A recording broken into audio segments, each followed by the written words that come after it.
Hey guys, it's Alex from 7th Hour Films back again with the final episode of Merlin. Last time on Merlin, we had the Diamond of the Day Part 1, where Morgana's great plan had been put into effect by robbing Merlin of all of his magic. Isn't that crazy? And not only that, she also put into plan the final confrontation with Arthur and Camelot, where the forces of Camelot and the forces of Morgana will face off in Camlan. And Merlin had to spend most of the episode trying to get his magic back, which he did by going to the Crystal Cave, the birthplace of all magic, where he met up with his father, actually, the spirit of his father, who reminded him that he is born of magic, and nothing can take that away from him. And sure enough, he got his powers back, and he walked towards the light, and it revealed his true self, which is Old Man Merlin. So now Merlin is racing back to Camlan so that he can assist Arthur in the final battle against Morgana. Holy Toledo, this is going to be one hell of a final episode. But this is it. This is our final episode. Aw, this is going to be sad. Yes, this is the end for our run-through of Merlin. It's been a fun year and a half, I have to say. Fun year and a half. That's not all we're doing today. About a week or so ago, almost 2 weeks at this point, geez. A little while ago, I put up a video asking for your questions for me about Merlin. And you guys left a bunch of comments and a bunch of questions in the comments section of that video, and I haven't read any of them, but we are going to be going through all of those questions after the episode. Because I also said, hey, go ahead and post spoilers and everything for the final episode, because I'm not going to look at these questions until after I watch the final episode. So we will be doing that. This is probably going to be one hell of a long video for Merlin. Very curious to see what the runtime is going to be at the end of this. We'll have to see. And of course, this is going to be, probably a very long video. There's still no reaction in this video, though, technically. Because, just like every other episode of Merlin, with the exception of the Poison Chalice for some reason, but like most episodes of Merlin, this is obviously another highlight reaction. Now, what does that mean? If for some reason you've decided that this is your first in my reactions that you are watching, well, what it means is you're going to have to go down in the description or to the pinned comment to watch the reaction. There's a link there. That takes you over to the reaction. There's also another link in the description if that link works better for you.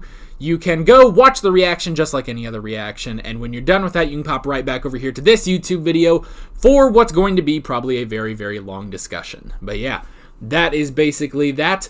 So with all that being said, let's go ahead and get right into the final episode of Merlin, Season 5, Episode 13, The Diamond of the Day, Part 2. Here we go.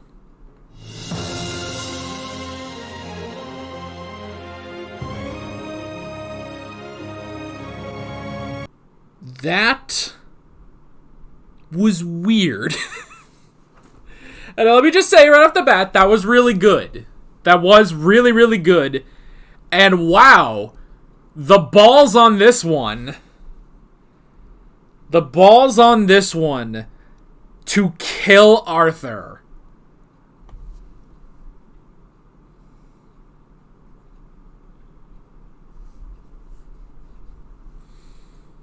The balls they have with killing Arthur. That is insane.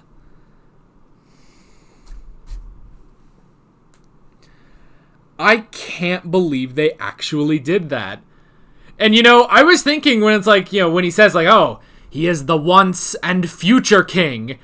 Honestly, it's one of those things where it's almost like the gif of the person with the equations in front of their face, like, oh, I'm putting it all together. It's like, oh, the once and future king. Once and future king. Wow. And once I put that together, it's like, oh, when Albion needs him, Arthur will rise again. I was like, is this going to cut to, like, the future? Like, is it going to be some kid with a smartphone or something? No, it cut to a semi, but I was like, oh my god, they actually did that. I think Darby got up, so that's okay. Darby, nobody's home yet. You relax. It's too early. But we'll have to take a little breather in a second when people come home, and I'll have to shut the door and everything, but that's okay. Darby, you relax. You're okay. At least he's not barking. He's fine. It did cut to the modern day, and it showed literally old man Merlin. Guy has to be like 1,000 years old at that point. Still alive. Man. Okay. That was not where I expected us to go. But if anything, that's a good way to wrap up, actually. Like, the fact, because we've waited for so long, and with the conflicting prophecies and everything, with what I have called the conflicting prophecies, turns out they're not. And now the interesting thing is, I swear, they've always said that not only will Arthur create this great kingdom, but he will rule it. He ain't ruling that. He's dead. He is dead. And yeah, he died by Mordred's hand. But he did create that. So we can only assume that under the reign of Queen Guinevere, sorcery is legalized. And this great world. So basically, this great world that we've always talked about since the beginning of the show, all of that is going to be ruled by Guinevere and not Arthur. But it's because of Arthur that world exists. Okay. And I'm just going to assume she's pregnant, and their lineage can live on. I'm just gonna assume. We already have to assume that it's because of her reign. She rules over this kingdom that Arthur created. So I'm just going to assume she already has a kid. Boy or girl. At this point, I guess it doesn't matter. Either one of them can take the throne. Now that she's taken the throne, so screw it. Wow. Okay. Wow. I'm turning into this episode's turning me into Owen Wilson. Wow, Merlin. Wow, that's incredible. Wow. Okay. I really, now that it's all said to me, the term once and future king really does make too much sense. The once and future king, because oh my gosh, that's really interesting. So, you could honestly say, maybe Arthur is reincarnated, almost. When the world needs Arthur Pendragon is brought back to the world to save it, which is interesting. And by his side is the sorcerer that has been by his side for 1,000 years, The once and future king. Why? Okay, well, I was about to say, why did I never think about that? But why would I think that, That makes... Okay. Guys. The diamond of the day. What does that mean? Am I crazy? What does the diamond of the day mean? I don't know. I still don't know. And we're done. I feel like an idiot. Because I feel like... Because you know what's going to happen? You guys are going to leave a comment oh, the diamond of the day was this. I'm going to be like, oh, of course it's that. I'm such an idiot. But I'm sitting here like an idiot and I don't know. Why was this not called The Once and Future King Part 1 and Part 2? You know, because the last finale was The Sword and the Stone, and it's not until Part 2 that you know that The Sword and the Stone is going to be a part of this episode. So why isn't this episode called The Once and Future King?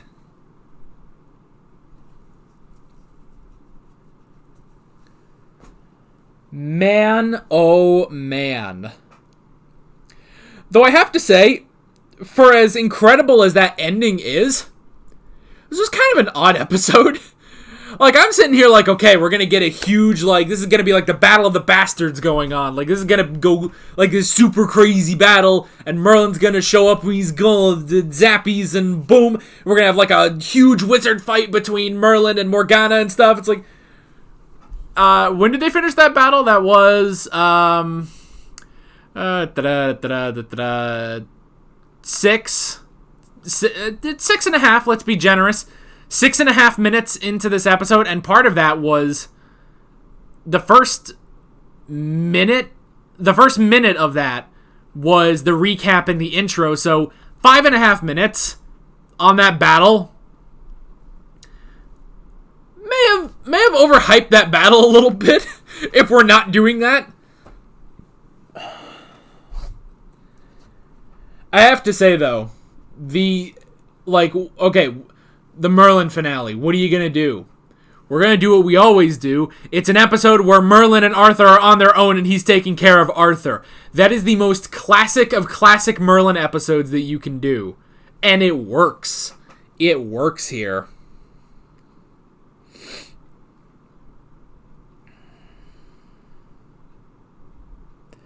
Like, that is as classic can be. And it worked. It actually worked. Like, wow, that worked. That was insane.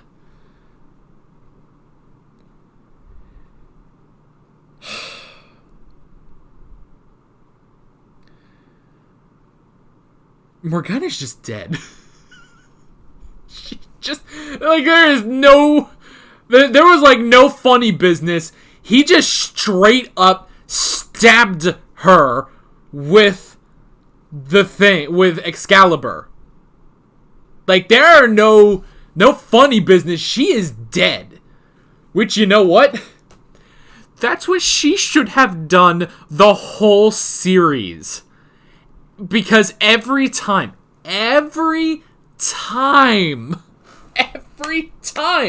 she has had the opportunity to kill Merlin, and she doesn't. Merlin took notes and ain't wasting any time. She's out. She's out. This is definitely a more personal finale. You know?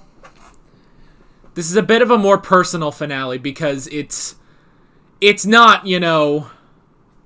Because you expect it to be huge, like the Battle of the Bastards. You know, it's the only battle I can really think of. Or like, you know, I guess sort of the battles towards the end of Game of Thrones too, like the Long Night or something. Like, you expect this to be just a huge battle and then it ends, you know?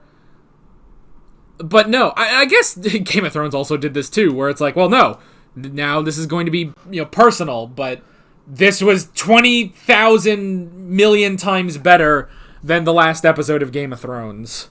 The last 3 episodes of Game of Thrones. I still hold that the White Walkers was good, but whatever. The war with the White Walkers was good, but whatever. But this was more personal, which is interesting. You know? For the series finale, this was a lot more personal. Which, hey, you know, I guess we should say, now we know. Now we know that this, oh yeah, that was supposed to be the final season. Makes some of the decisions in Season 5 a little odd, but that's okay. Overall, Season 5, I think, was still really good. Just some questionable decisions, I must say. But this was definitely meant to be the end. Which someone, just before recording this episode, someone did comment on, it was episode 10. Someone commented, oh yeah, it was supposed to be the final season. Like, okay, guys, okay, we need to say this right now. When I tell you not to tell me something, don't tell me. Okay? Okay, just wanted to get that out of the way, because it did kind of piss me off. And granted, it's not a spoiler, per se. It's not really a spoiler. No one told me Arthur died, so there's at least that, thank God. But still, that kind of pissed me off a bit. It's like, come on! We were so close, I was gonna find out on my own. Whatever. But yeah, this was definitely meant to be the final season. Again, it makes some of the decisions in Season 5 kind of odd, but still. But yeah. So many people died. Like, this one kind of was like Game of Thrones. Like, a bunch of people died in this episode. Mordred, dead. Gwaine, dead. Morgana, dead. Arthur, dead. They're all dead. Oh.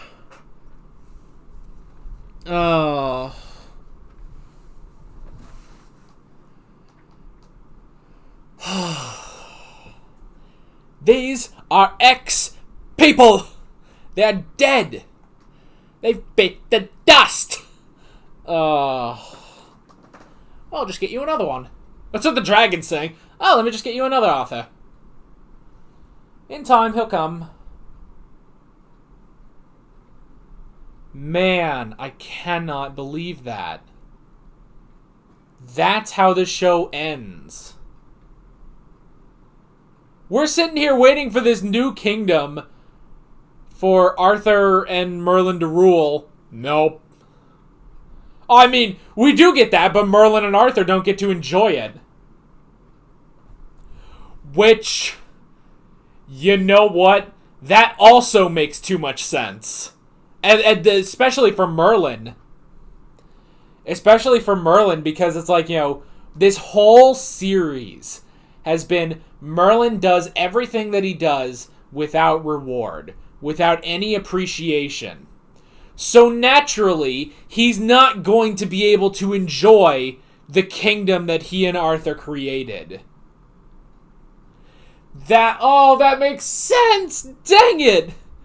Oh my gosh. They're pulling fast ones on me here today. Oh my gosh.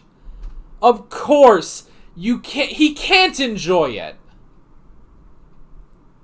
He can't enjoy it because he cannot claim that reward.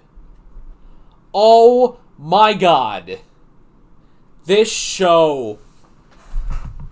Oh my gosh. Man. This is... I'm still surprised that Arthur is dead. I'm still surprised. Like, that is a dark... I mean, yes, it's hopeful and everything, but I mean, it's sad. One of the main characters is dead.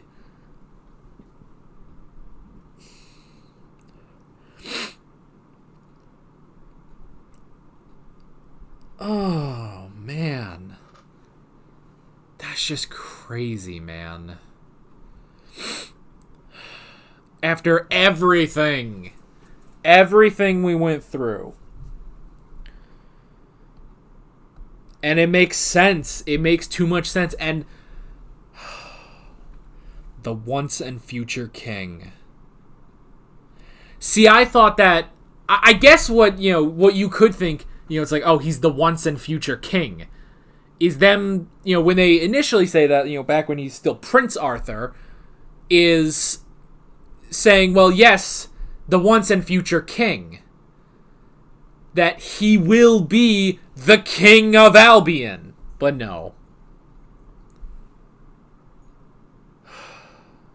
Darby got up again, so I assume that someone's home. So I'm going to take a little bit of a breather, and when I come back, we're going to get into the notes. So for you, it's just going to be a second, though, so I'll be right back.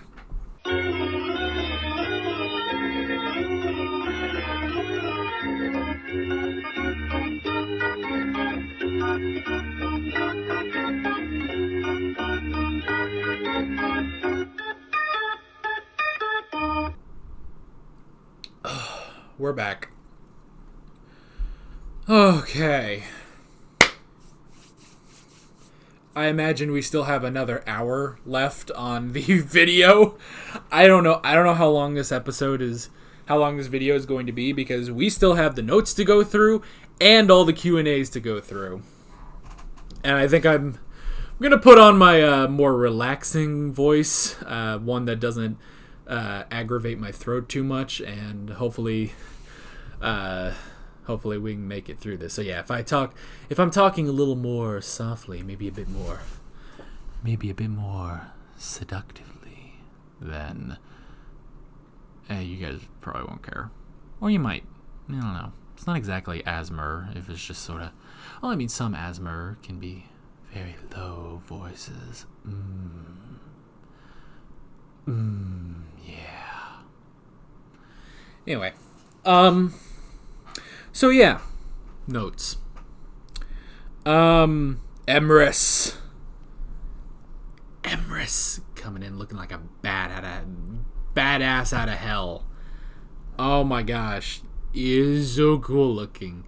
You know what's interesting? They never bring up the fact that it's Merlin that let Uther die. They never bring that up, which is interesting. But yeah. Emrys. He came in. So, okay, he barely used that form, by the way. I thought that was kind of interesting that he barely used that form. Because when it cut back and he was just Merlin again, I was like, oh my god, is it like Super Saiyan? Like, he just transforms at a moment's notice? Like, is that literally it? Like, when he's in that form, like, you know, his magic levels, his power level is like times 50. It's like, oh my god, this is Super Merlin. You know what? That's what it is. That's what I'm calling that now. Because, yeah, you know, obviously we have Old Man Merlin / Dragoon that, you know, we sometimes call him. But right there, that was Super Merlin. That was Super Sorcerer. Oh my god. Can someone please... I don't know. Like, because I don't know. I want to see artwork of Old Man Merlin as a buff Super Saiyan. With, like, that hair just, boom! Like, going crazy. Like, ah! You know? Oh, my God. Just, like, he's shirtless, but he's old, but he's buff. Basically, I want him to have his long hair, but it's spiked and blonde, and have the body of Old Man Joseph Joestar. That's it. I want him to be, like, JoJo ripped. Oh, my gosh. But, yeah. We had Emrys, which was awesome. We did not get our magic fight between Merlin and Morgana, which is kind of a shame, but whatever. We can kind of let that go. Have we had a good magic fight in a while? I don't think so. Because, I mean, there was the fight between Emrys and Morgana. It might have been last season, where... But that was mainly just the two of them just chucking each other around. Like, I want to see, like, actual, like, spells. I wanted this to be, like, fucking Harry Potter versus Voldemort, you know? Like, maybe a bit more interesting. Although, actually, their fight was actually kind of, like, the most interesting. Like, they're flying around and shit. I don't know. But, like, I wanted, like, a giant sorcerer fight, and we didn't get that, which is a shame. So... There was more to the vision than Merlin knew. Okay, hang on. I need to calm down a little bit. So, just so you know, a few days ago I got sick, and it's been screwing with my head ever since, and now, this is like the first time today I've kind of felt it, but my head's a little screwed up, so I need to sort of calm myself. Whew, okay. We're good. I can make it through this. We're good. This is the last thing I'm doing today. I'm only doing 2 things today. The first thing that I did today was My Hero Academia 2 Heroes. And that was a crazy, big, loud reaction because that was such a great movie. And now I'm doing this. So, great timing to do both of these videos in the same day. Oh, God. So, there was more to the vision than Merlin knew. So, technically, yes, we saw Mordred stab Arthur, and then he fell. What Merlin didn't see was when Arthur got up and stabbed through Mordred, which was crazy. And yeah, Mordred is dead. Mordred's dead. And dead in the first, what did we say, 7 minutes?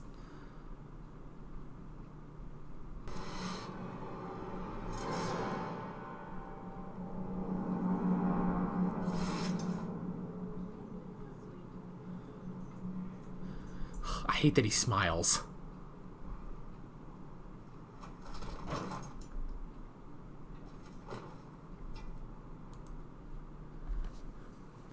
Mordred's just fucking dead. Like, what? He's just fucking dead. What? I didn't expect that. If there's one thing I will say that I wish was better, and this, I guess, only applies to Season 5, Mordred's arc just sort of happens. Mordred's arc just sort of happens. It doesn't, like, it's not amazing. It just sort of happens. Like, and it's like, oh, he's trying to kill Arthur for the death of Kara. It's like, oh, I mean, I get, like, okay, they're childhood friends and stuff, but I'm not feeling it enough to where it's like, oh yeah, he would try to kill Arthur. And then he just dies, and then that's that, you know? So if there's anything that is sort of mishandled, I guess it's Mordred. It's not bad, it's just not what I expected, you know?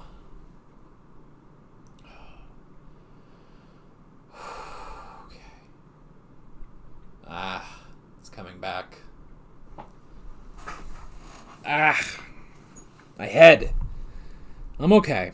I'm alright. I'll be okay. I just need a sec. Whew. It's because I'm fucking exhausted. That's my problem. It doesn't help that I'm constantly fucking talking, but that's okay. Okay. We just need to calm it down a bit. We just need to sort of relax.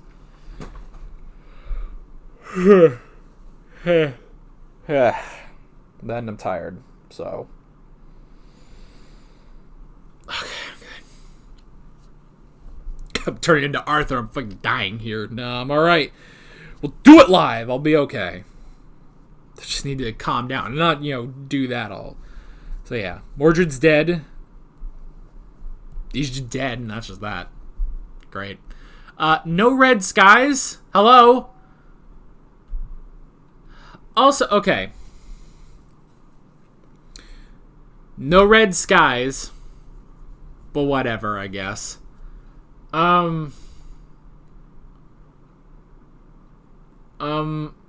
Morgana, didn't she have a vision that was, it was her at the Battle of Camlin, just, lying almost dead, and Emrys comes over and he's like, you did this, Morgana, Is this what you wanted? And she's like, oh, please help me, Emrys. None of that. That didn't happen. I don't know. But that's kind of weird. And then, confession. It finally happened. Merlin decided that now was the time. My lights are flickering, it's alright. Now was the time to reveal, to come out, basically. Come out to Arthur about being a sorcerer.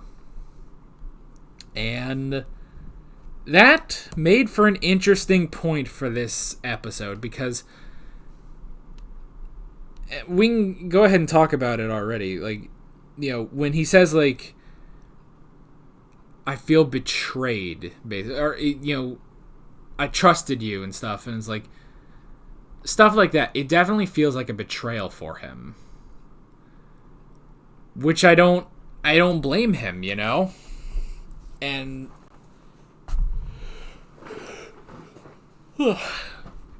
I don't blame him for feeling sort of betrayed by this, because it's not necessarily that Merlin is a sorcerer. It's about the fact that he kept it a secret for so long. And pretty much Arthur figures out, like, look, the main reason that Merlin kept this a secret was because he was afraid of what I would do to him, what I could do to him, And that has to hurt, Because this episode, it points out they are friends. They're friends, they're best friends. And even still,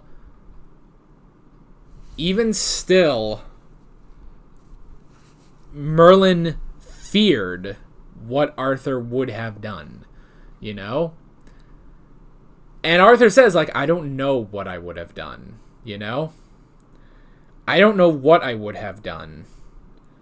But I like Merlin saying, I didn't want you to have to go through that,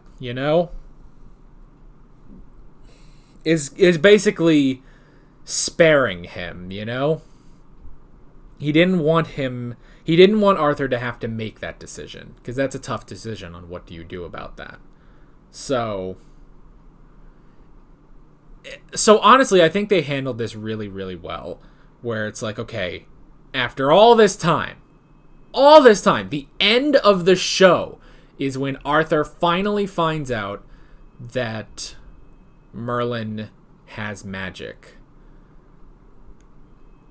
And yeah, he does feel betrayed. He has to process it. He does open up to it, but yeah, it is sort of a betrayal. It's like, all these years, 10 years, you've lied to me, So I like that. I honestly like how it was handled, It's not just I hate you now because you're a sorcerer. It's like, it's honestly not anything to do about the sorcery.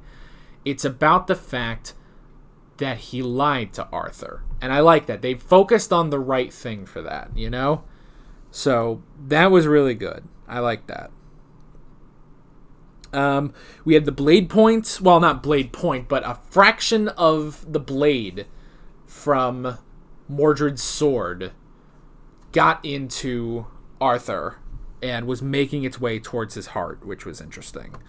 And yes, this did lead to a very classic type of episode where Merlin and Arthur they're on their own, and Merlin has to take care of Arthur. How many times have we seen that? But they do it well here, and it does, it more easily allows for the real, the real sort of plot where it's like, okay, this episode is focusing on Arthur processing the knowledge of Merlin having magic, So I really did like that. And I like, he says, like, why do you do this? Why are you still pretending to be my servant? And Merlin says, it's for many reasons. It's his destiny and stuff like that. But I also like that he just says, because you're my friend and I don't want to lose you. That was really, really good. Gawain's dead. Gawain's just dead. Gawain's dead, which is pretty crazy. I mean, hey, he and Percival did sort of get the drop on Morgana, but didn't really work. They didn't kill her, I guess, because even though they stabbed her, it just wasn't enough, so... but yeah, Gawain's just dead. It's just so crazy, And then Morgana's dead. Again, we don't really get the rest of her vision with, Emrys looking over her as she dies. But yeah, she's just kind of dead, which is pretty crazy. Like, there's no huge confrontation between our heroes and our main villain of the entire, pretty much, most of the series at least. But yeah. So that was interesting. She's just dead, and then Arthur's just dead. Arthur's just dead. He's gone. Like, geez, alright. So many dead people. So many dead people. But, I mean, I do kind of like that there is a lasting consequence to this. That, yeah, we're going to end the show with Arthur dead. Which I would have never thought Merlin would do, you know? Because, I mean, I don't want to say, like, this show plays it safe. Because that's not right. But this is not the kind of show where I would expect that. This is not the kind of show where it's like, oh yeah, one of our main characters, King Arthur himself, he's going to be dead by the end of the show. Good night, kids. You know, have fun with that. No, I would have never expected that, you know? But that's just very interesting. And I like how they say, it's like, well, you know, it's like, oh, but what about the kingdom that he's supposed to rule? It's like, that kingdom exists now. Your destiny has been fulfilled because that kingdom now exists. Meaning that under the reign of Queen Guinevere, that kingdom is her kingdom. She is the one who will legalize sorcery. And that kingdom was created by Merlin and Arthur. But the two of them are not going to be there to enjoy it. That I do sort of like. And I like... Okay, let me listen to it one more time. Take heart, for when Albion's need is greatest, Arthur will rise again. It has been a privilege to have known you, young Warrock. The story we have been a part of will live long in the minds of men. Alright. So that's pretty interesting that when Albion's need is greatest, Arthur will rise again. So it's not that we need Arthur to rule over this land and stuff. But honestly, we only need Arthur when he is the most needed, you know? I don't know. But I like that idea that that's the meaning of the once and future king, you know? And yes, even though I wouldn't blame you for thinking that, what, have we fulfilled our destiny? It doesn't feel like it. Just 3 episodes ago, we were talking to Finna, or whatever her name was, about, like, oh, things will be different someday. It's like, I guess someday was 2 weeks from now, I guess. Yeah. So this is it. The destiny has come true. Albion has been created, but will not be enjoyed. Merlin and Arthur will not enjoy the fruits of their labor, basically. And I do like that. But when Arthur is needed again, he will return, which is pretty cool. And that takes us all the way to having to ship Arthur off, and Queen Guinevere taking the throne, and then seeing Merlin in the modern day still watching over Arthur, which is pretty crazy. What a hell of a finale. Again, not where I thought we were going to go, but honestly, this was really good and very ballsy. Very, very ballsy. But we're not done yet, because now it's time for some Q&As. Alright, I'm making these as... I had to make the page as large as I friggin' could so that I can properly read all this. Ladies and gentlemen, it's time for our Q&A. These questions were all submitted by you on the video. I want your Merlin questions. Now I'm going to read these questions and we're going to talk about them. And this is going to make up the rest of the video and probably fill in, because I know I didn't talk about everything about this episode, but this should fill in everything else. And this will also be our sort of series retrospective. So sit back, grab a sandwich. This is probably going to be a few minutes. So here we go. Question number 1. Who is your favorite character and what is your favorite series? I assume that means season 2. And not season 2, I mean like TOO. Okay. Who is my favorite character? Okay, that's an interesting question. Let me think. Going through all of them. It's interesting because I think on this show, like, I don't have I've never really had a definite favorite character. And because, like, on most shows, like, I'll have a definite favorite character. Like, on Attack on Titan, Mikasa is my favorite character. Or on, I can't think of another. Or like on Breaking Bad, Jesse is my favorite character. Stuff like that. So, who would be my favorite character from Merlin? That is an excellent question. I would say maybe Gaius. Maybe Gaius would be my favorite character because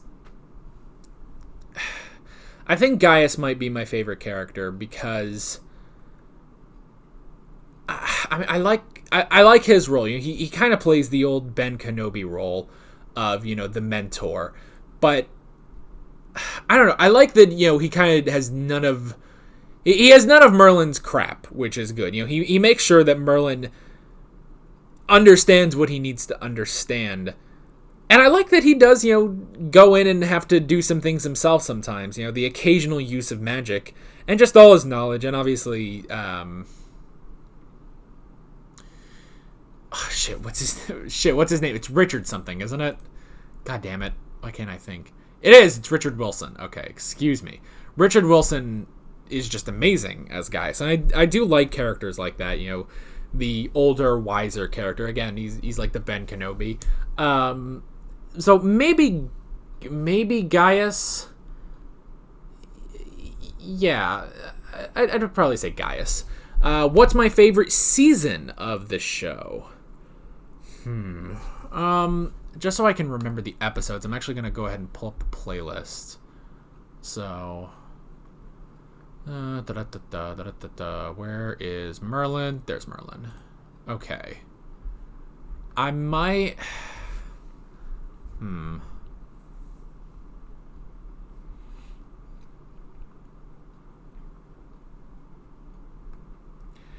Maybe season 4. Well,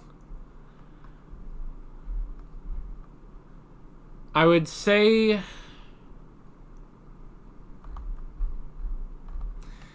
either season 3 or season 4 as for which one is my favorite. Maybe season 3. I think that one was more, because the thing is, season 3 is when I feel like they got in a groove. Like the first 2 seasons. The first season definitely, like every show, is where you have to figure out everything. You have to figure out. That's when you're trying to figure out your groove. So they were trying to figure out everything, which is good. And then season 2, they started to get more of a footing. But I feel like season 3 is where they really got a hold of what they wanted to do with the show. And that, honestly, I think has some of the best, like some of the most consistently good episodes, ending with The Coming of Arthur, which was a really great episode. So I would probably say season 3. Alrighty.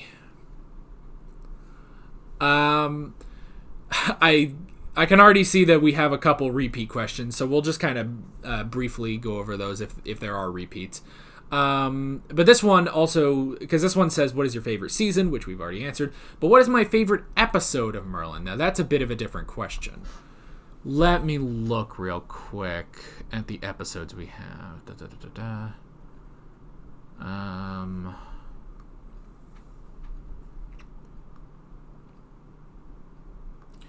My favorite may honestly be The Coming of Arthur. Coming of Arthur was really, really good. Well, should a two-parter count as one, or should I count each part as a different episode? I guess that you could say that.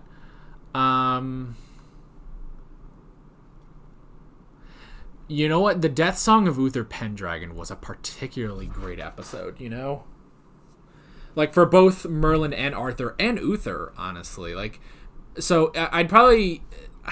it's hard to pick a definite best episode, but the Death Song of Uther Pendragon, I think, is really high up there. And then I think The Coming of Arthur, Part 1 and Part 2, if we're going to be fair. I'm going to say The Coming of Arthur, Part 1 and Part 2 is my favorite episode. I think that one was really good, where it really, like, that was the first time where it's like, okay, this is what we're starting to build up to. This is the kingdom, the group, the king we have been building up over 3 seasons, So I really do like that one. Yeah, I'm going to say The Coming of Arthur, Part 1 and Part 2 is my favorite. So. Oh gosh. This one's a little long. That's okay. Okay. I kind of figured there would be people with multiple questions, so that's totally fine. Just excuse me if we sort of fire through these in rapid succession. Okay. So the first question asked here is, who do I ship? Okay. Let's talk shipping real quick. I ship Arthur and Guinevere because it's canon to the legends. I low-key ship Merlin and Morgana because their sexual tension was off the charts. I slightly ship myself with Morgana. I don't know if I'm allowed to do that, but I will, just because Katie McGrath is just so freaking beautiful. Not that the other girls and guys aren't beautiful, but Katie McGrath, oof, it's that long black hair. Long black hair gets to me, guys. That's why on other shows, like, I love, like, Yaoyorozu or Mikasa, it's just long black hair. Ooh, that gets to me. I'm sure the biggest question is, do I ship Arthur and Merlin? Sometimes I do it for the joke, but...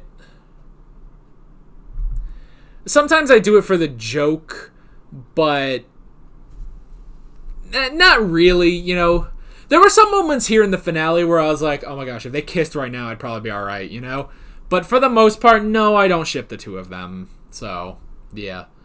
Let's see. Do you think the finale was a worthy ending? Yes. The finale was a worthy ending. I think a lot of things could have been done better in season 5 as a whole, but overall I think this was a really solid finale, just for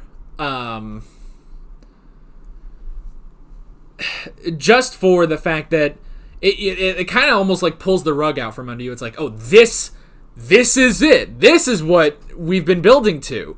And the fact that it is the once and future king, meaning they have the chutzpah in order to kill off Arthur. That was incredible. I would not have expected that. And the fact that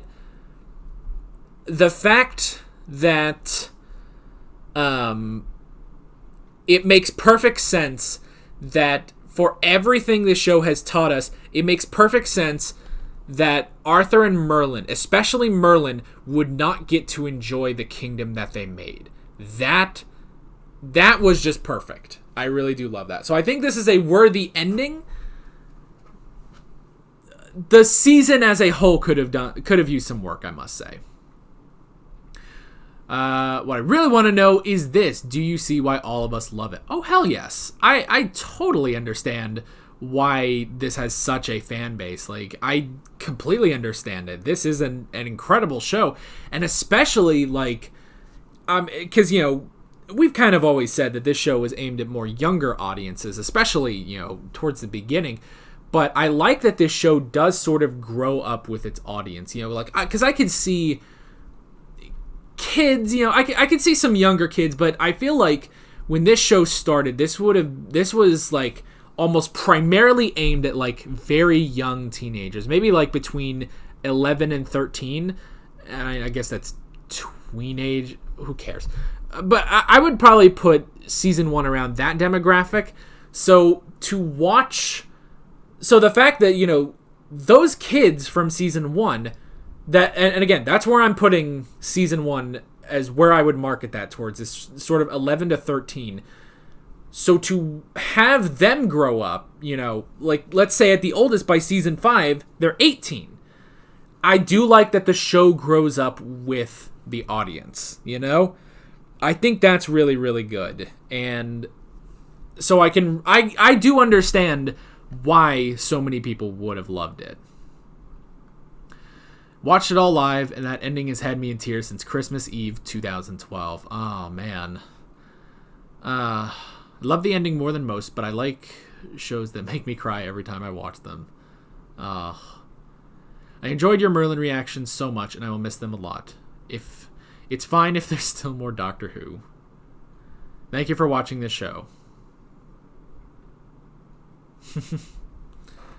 Do you need a shout out to Amy's Crack? Do you really? No, it's the wrong show for that. But well, I guess you got it though. But yes, thank you for watching. All of you, thank you all for watching. This is such an interesting, like, I've never ended a show like this before, Like, in terms of shows that I have finished, like, I've only finished, like, a couple, like, Clone Wars, technically I finished, but I didn't really react to the whole series, and that's just a different situation altogether. And then, like, Hellsing Ultimate Abridged, I don't think that really counts. And, like, the only other show that I really... Well, okay, 2 other shows that I have, finished that were different, or they're kind of like this. One was Game of Thrones, which, that was a year-long journey. But I ended sort of like... I ended it sort of sitting here like... I just sort of... I did that. And the other was Death Note, which I genuinely loved the ending of Death Note. But this one, I feel like this ending is made that much more special by all of you guys, which makes me so glad that I did this Q&A, because I feel like that does sort of make this all the more special, because it's almost like not only... it's basically, sometimes I see reactors do Avatar The Last Airbender. And actually, a couple people have asked me to do that, but I can't actually do that because I watched Avatar The Last Airbender when it was live on TV. So every time I see a reaction channel watch Avatar The Last Airbender, and they go through this amazing journey and they get to the ending. It's such an amazing ending. And it's like, and, they are so invested in it and everything. It's basically, they are invested in something from my childhood, And it's exactly the same thing here, that I'm invested in something from all of your childhoods, And just something like that. It's reactions like that that are really special, So I'm so happy that I was able to do this, I can watch Game of Thrones and I can have a great time. Game of Thrones is a brilliant show and a subpar ending. And that's great, And even the shows that are currently on the poll to replace Merlin, which by the time this goes out to YouTube, something will have already won. But the shows that are going to replace Merlin, I'm sure they're all great, but it's this sort of connection that I really love in reactions. Like when someone does Avatar The Last Airbender for me, or me doing Merlin for you guys, It's such an incredible... It's so special, I really do love it. And my voice is breaking.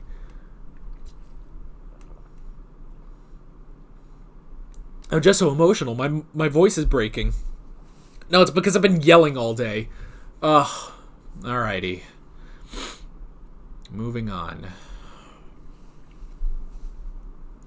Okay. Did you know the idea of magic in this series, or rather the idea of people with magic, is LGBT+? Supposedly, for most of it, it seems to be in your face about it. Yes,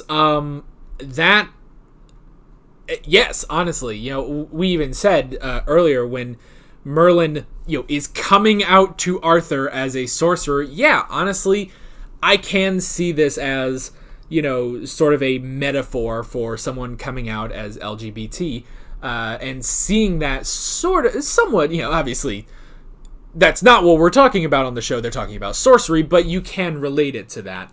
And it's interesting, when you have like Arthur being in this episode, especially with Arthur being like, oh, you've lied to me all these years. He kind of feels betrayed by it, and then saying like, with Merlin saying it's like, oh well, I couldn't have told you earlier because you would have lobbed my head off. It's that fear that Merlin had, even though he knew Arthur and he knew he's a good man, he still had that fear of coming out to him.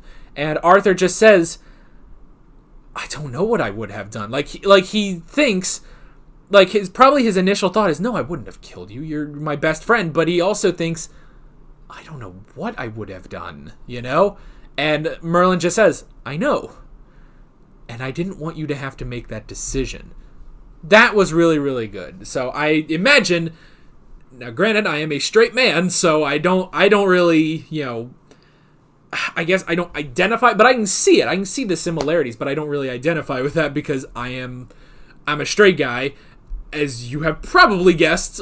Although, I was going to say, as you probably guessed by me, lusting after, like, Morgana or, like, in other shows, Yaoyorozu or Mikasa or anyone. Although I have to say, anytime there was a shirtless man on screen, I have to admit I was getting a little hot. So yeah.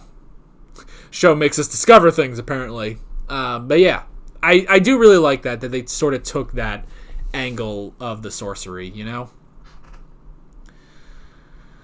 Okay. What would I change in the show, i.e. the main storyline? If they continued with Arthur coming back because he was needed, what would you have liked to have seen happen? What time period? You write fanfic, so it would be interesting to see your ideas. Okay. Well, I can't pretend like I don't write fan fictions, but I can't pretend like I don't think about stuff like that.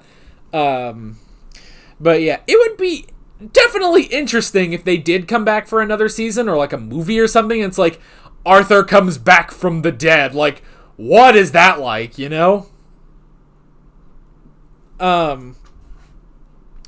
Something I could think is like, if they came back, I would want it to be not too far into the future. I would want it to be where Arthur comes back when Guinevere is an old woman. Like she has, aged, like 50 years have passed since the end of the show. And Arthur comes back and he's still, young Arthur, but his love has aged all that time. And to see, like, I would want to see, like, how the kingdom has run under Gwen, and then what kind of peril is needed, what kind of peril is happening that Arthur Pendragon is needed. Like, I would want to see that, honestly. Of course, at that time, probably all the knights would either be dead or old as well. Gaius would probably be dead, but yeah, I would kind of want to see that. If we were going for another, if we were coming back for one thing, I would want that. And what would I change about the show? Morgana killing people? No. I get it. I get why she couldn't just kill people, but still. Maybe season 5 I would change. I would either make season 5 about Mordred or about Gwen. You can't have both. You tried and it didn't really work because Mordred's storyline is very lacking in this season, and it is completely interrupted for a different side story about Guinevere. So one or the other, that's what I would say. I think there should have been a lot more Mordred because he is, I don't know, he's a bit more prominent. They make him out to be a bit more prominent, and then they just cut to a different storyline, So that's what I would change, particularly about season 5. The rest of it, I think, is still pretty good. So, okay. Pick whichever takes your fancy, or is different to the other questions. That's very clever. Were you pleasantly surprised? What was I pleasantly surprised by whilst watching Merlin? Anything that was done better or differently to what you expected? Maybe one of the biggest shocks was Uther's death. Like, because it comes up in the 3rd episode of season 4. That honestly was a very big surprise. And, obviously Arthur's death is a surprise too, but I would probably say Uther's death was a very big surprise. So yeah, that was interesting. Also, just the fact that it took until the finale for Merlin to come out to Arthur as a sorcerer. Like, I would have sworn we were going to do that like 3 seasons ago, but no, we didn't. So, but I think Uther's death, that was a shock. Like, that just happened, because there's so many times where it's like, oh, he might die, and then he doesn't. So for this time that he's like, oh, no, he's dead. Like, oh, okay. It's like, I guess this is how we're getting King Arthur. Weird placement, but okay. Oh, God, I'm tired. I'm really tired. Oh, I'm fighting through. I'm going to do this. Let's see. Which death had the biggest impact on you, and do you think it was done justice? Okay, now this is a bit different for...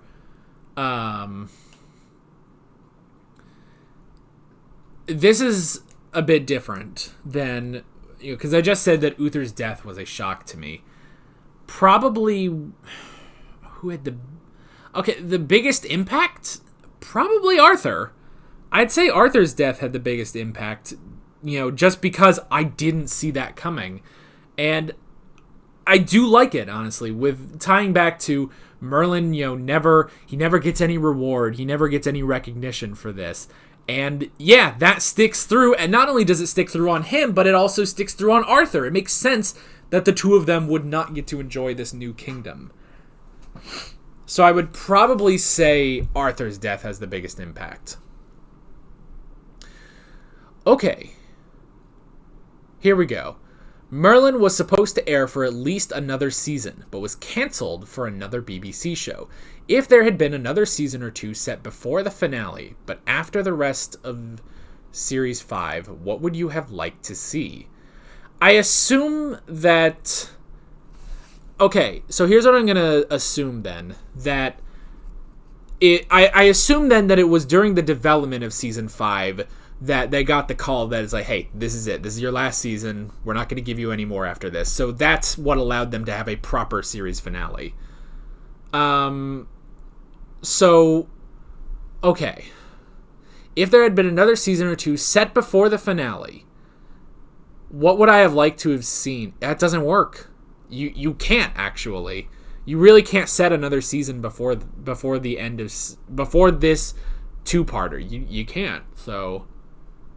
You can't even set it like before the Drawing of the Dark, so that doesn't work. I don't think... Honestly, I do like that it ends at 5 seasons, Like, while I will say that yes, Season 5 had problems, it's nothing you can fix with another season, It's because it's just sort of over and done, Like, there's nothing you can do to make Mordred's arc worse, or to make it, worse for him, I don't mean like, the worse writing, like, no. Like, there's nothing you can do to make it more justifiable that he would go against Arthur, and you can't fix the Guinevere plotline because it's already done. So, it really would not have worked if they came back for another season, if they came back for Season 6, but it took place before the finale, that just wouldn't work. It would not work. I'm glad that it ends here, So, yeah. Let's see. Am I satisfied with the finale? We did sort of cover this, but there's a bit more to this question I'd like to read. Because I know there's a lot of controversy going on about it for years. I personally have mixed feelings. And I mean, not the outcome itself, but execution of it in the show. Some moments were lacking, some were weird. Okay, I understand that, because while, yes, everything with Arthur and Merlin I think was brilliant in this episode, Morgana and Mordred really get the shaft in this episode. Like, within the first few minutes, Mordred dead. Morgana is basically doing nothing until she shows up and Merlin just kills her.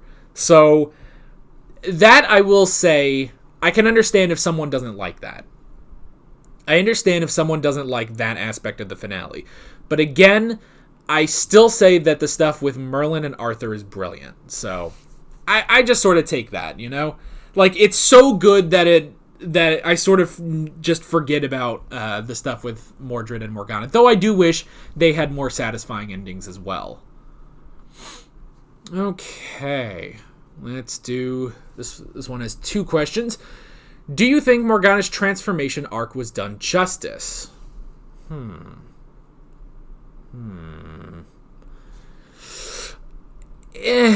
don't know.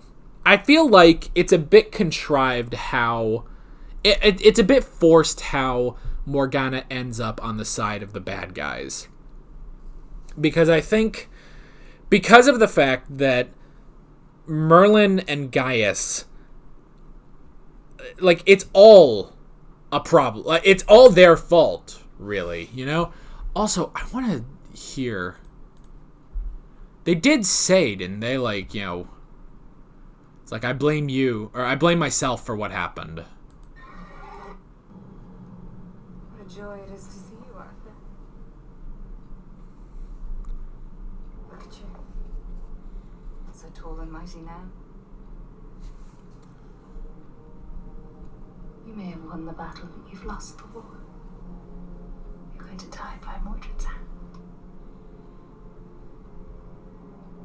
Don't worry, dear brother, I won't let you die alone. I'll stay and watch over you till the wolves gorge on your carcass and bathe in your blood. No. Time for all this bloodshed is over. I blame myself for what you've become. Well. But this has to end. So finally, Merlin says, I blame myself for what's happened to you. And again, I wish that was covered a bit more, but it is honestly his fault. Now you could say, well, that's part of the whole thing, that yes, this is Merlin's fault. And if they went that route, like, if this was like last season, where, you know, Merlin figures out, you know, Merlin finally just admits, this is my fault, what's happened to Morgana. Like, this is all my fault.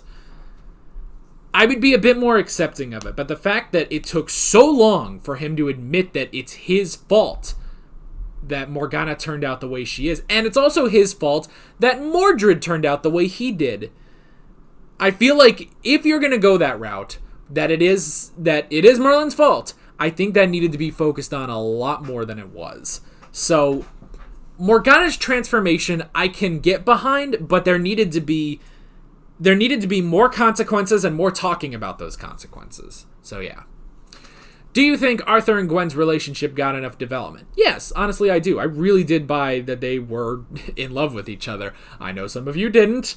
I know there are some...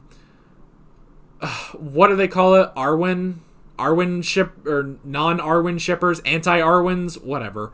I know there are some of you that don't really like their relationship, but I honestly did, you know. I understand their relationship, you know. So, I thought that they had a really good one. I thought they were good together. Okay. Okay. Those of us who knew the Arthurian myths had a suspicion it would end like this, because all the myths culminate in Camlan. With your... Well, buddy, I don't think you... I think you forgot to write the rest of your question, or it's just not appearing. Here's what I'm going to assume you said. With your limited knowledge, did you see this coming? No. No, I did not. Because of the whole thing with the, as I've said, the conflicting prophecies, I really didn't think this would happen. And I honestly just never expected Arthur to die, you know? Because I always thought, no, he won't die because he needs to rule the new world, you know? But no, that's not what it is. And I actually like that it can fool me like that, you know? Holy crap. Ugh. We've been in the discussion for about an hour now. Oh, man. So, no, I did not expect that. Okay. We got another multi-questions, which is great. I just hope we can get through these in a timely manner. Okay. So the recording's gone for about 2 hours. I know I can go at least another hour on these recordings, so we're going to try to wrap this up in the next hour. So, I hope that was a good sandwich you made, because we are going to be here for a little bit longer. Out of the main cast of young actors, who do you think, acting-wise, had the best performance throughout the show? And would you consider watching more of their other shows/movies? Okay. Well, I already do watch more Katie McGrath stuff, and mainly her role as Lena Luthor on Supergirl. And she's amazing in that. It's kind of the same thing. There's kind of some similarities in their characters between Morgana and Lena Luthor, which is hilarious. I would love to see more of Katie McGrath. But of the main young cast, who would I...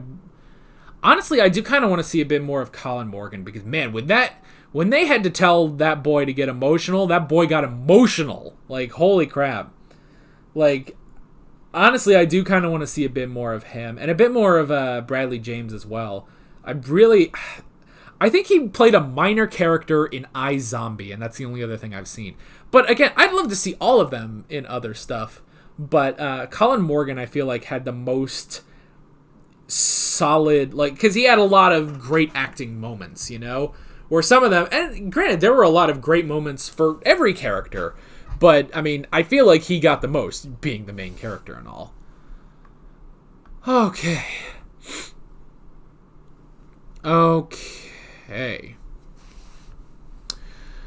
It was revealed by one of the creators that at some point it was almost decided to never have Merlin reveal his magic to Arthur. What would have been your reaction if they had gone that road? I would not have liked that. No, because from the beginning, it's like, oh, if Arthur ever finds out, he'll kill me. Which, you know, earlier on, that works because they really didn't know each other. But there had to be some... Now, granted, I guess that could also work into the whole thing of Merlin does all this without reward, you know? The only thing he's ever gotten is at the end when Arthur finally says thank you. But... So I guess it would make sense if they did that, but I wouldn't have liked that. If they had gone the whole time without saying that, you know, that, I don't think that would have worked. You know, that, I mean, like, that would be like if instead of at the end of Spider-Man 2, Peter didn't tell Mary Jane, or Mary Jane didn't find out that Peter was Spider-Man. It's like, no, this has to happen. We have to see some interaction of them knowing about the big secret, you know? So, what plot/storyline did you enjoy the most, and the one you would have done differently? The one I would have done differently is Mordred, and I'll keep saying that. But which one did I enjoy the most?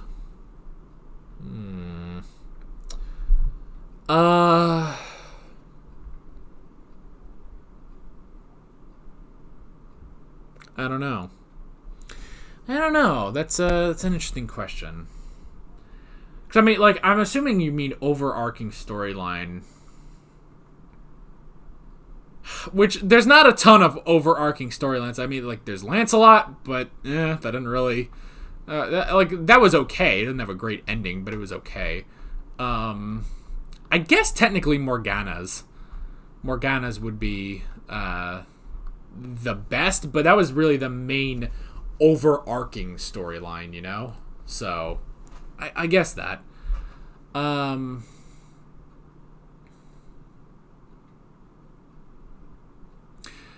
the comments of previous reactions, I posted links to deleted scenes. Did you watch them? No.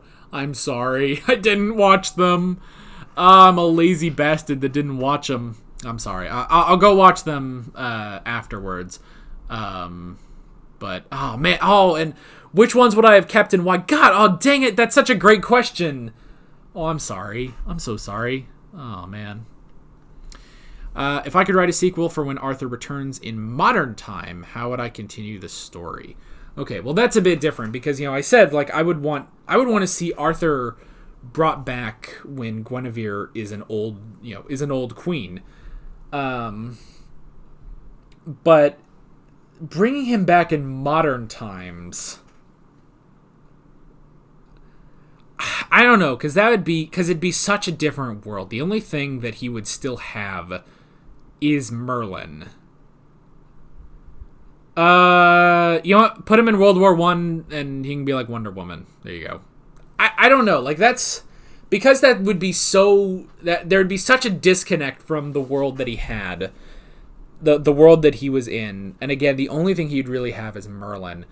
I don't really see that working out very well. Like, again, I think they could really do something with if they wanted to do a movie and bring back all the cast and have maybe like, you know, Gwen as an elderly queen. I think that could be really solid.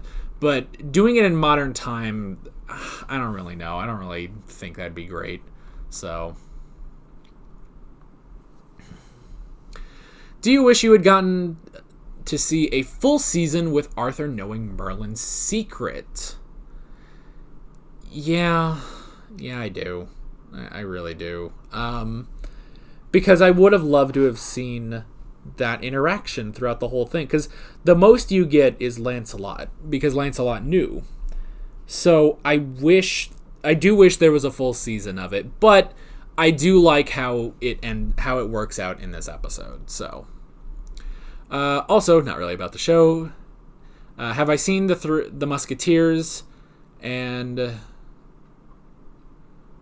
I have not seen the Musketeers, but I have seen that Santiago Cabrera is in that. Okay, so that also... Okay, I'm thinking some of these comments were cut off by YouTube being weird, so sorry about that. Alright. Could I make the finale episode a bit longer when uploading to YouTube? Yeah. Well, because, you know, we do it on highlights. It honestly doesn't matter. Like, I'll probably make it a decent amount longer. Oh, gosh. Hang on, I need water.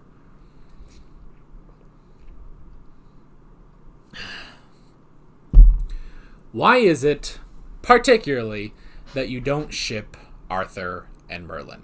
Not judging, just wondering. Here, let me do that. Let me get your full name on screen. I'm assuming I'm still putting these on. I'm assuming I'm putting these on screen. Yeah, I'm definitely going to do that. So, why do I not ship Arthur and Merlin? Because it seems ridiculous to ship Arthur and Merlin. Like, I get it. I really do get it. It may just be because I'm biased that, you know, I know it's King Arthur and Queen Guinevere. I guess you can still ship people without it ever coming true. I mean, just look at the people that ship Supergirl and Lena. That's never coming true, and we all know it. So, I don't know. I just don't. I don't know. I guess I'm not really I guess I ship people for jokes. You know, like I play it up on here, but honestly, I don't really see it. Honestly, I'm sorry. Don't feel that Arthur and Gwen had much chemistry. I think they had a decent chemistry. It could have been better, but I think it was still good. Feel like their relationship was quite underdeveloped and rushed and was used as a means to an end. Merlin and Arthur, on the other hand, although the writers may only have intended to portray them as friends, actually have more chemistry and romantic moments, in my opinion. If the dynamics had been changed so that Arthur and Gwen was the friendship in the show and Arthur and Merlin was the romance, this would make more sense for how the characters behave towards each other. I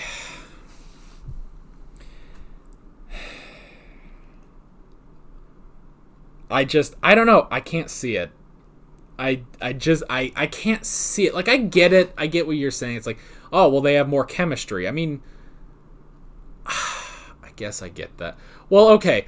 But if we're really talking chemistry, Merlin has the most chemistry with Morgana. So, if anything, I honestly ship Merlin and Morgana. The sexual tension between them was off the charts. So, So that maybe that's it. Maybe that's why I don't ship Arthur and Merlin, is because I ship Merlin and Morgana. That's probably it. I also low key ship Gwen and Morgana, but just because that's hot. So okay. How would I rate this show out of 10? Okay, so this is the most technical sort of question, but that's okay. One of the highlights of the week. Oh, thank you. All right, how would I rate this out of 10? 9.2 is pretty good. I don't know if I'd go quite that high. Maybe like an 8. I'm not going to do decimals because decimals is cheating, but I give it like a solid 8. Because like there's some problems in season 5, but there are problems in earlier seasons too. That again, I'd probably give it a solid 8, which 80%, that's really really good. So 80%, 8 out of 10, I would probably say, which again is a really fantastic rating. So yeah, I'd probably say that. What do I think about Mordred? He was really great until Arthur gave him no reason to be. I wish things with him could have gone differently. I just think that he needed more focus if he was going to. He needed more focus and he didn't get it, basically, is what I would say.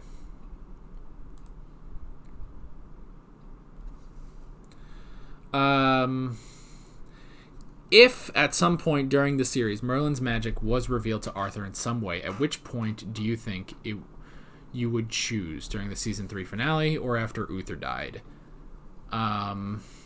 This season 3 finale is a pretty good place to do that. After Uther dying is a bit tricky, because if Arthur found out that Merlin was the one that let his father die, that could be pretty bad. So I would say the season 3 finale would probably have been the best time. Do you think Gawain ever realized Merlin has magic? I think after taking him to the Crystal Cave, he probably figured it out. But yeah, probably there. Merlin does not handle knowing the future well, as has been demonstrated many times. If you could go back and change a decision Merlin was involved with, what would it be?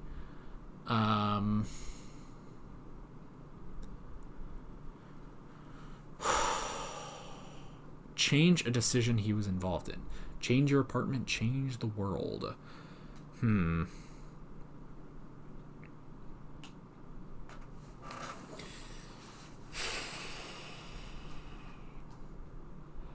I mean, handling Morgana. Honestly, a lot about Morgana, because he was so influenced by what the dragon had said about her, that I think it's that, or honestly Mordred. Either one of them, I guess, So I'd probably say maybe the decision to try to poison Morgana. Like, I think that was a low blow, So I would probably say that might be where that would be a decision I might change. But again, that can work, but it needed a lot more focus on, maybe Merlin being haunted by it. By the fact that he had to do that he created Morgana. It basically became a self-fulfilling prophecy at that point. What are your thoughts on this theory that Kilgara knew basically everything? This actually makes a lot of sense and fills some plot holes.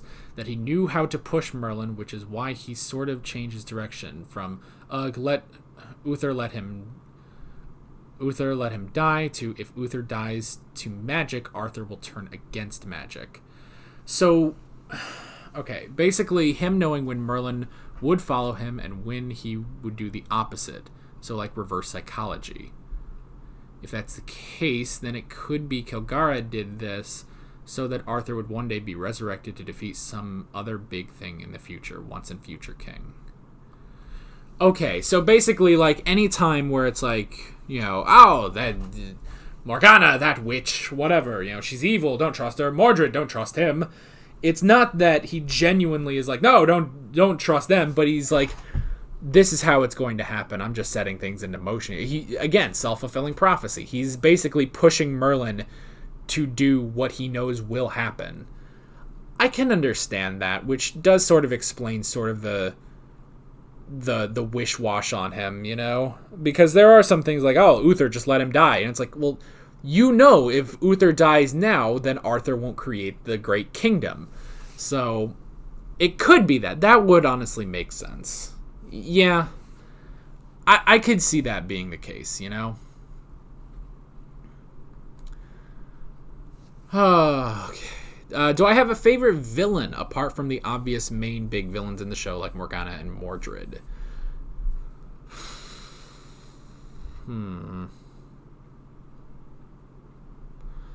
My favorite villain, I mean, honestly, Morgana, I think she plays evil really, really great, you know? I did like Morgause and Nimue. Kilgara was fun, you know, at the season 2 finale. But honestly, I guess just Morgana. I just wish, like, the problems I would have with Morgana, other than the whole, you know, I just kill him, you know, like, whatever.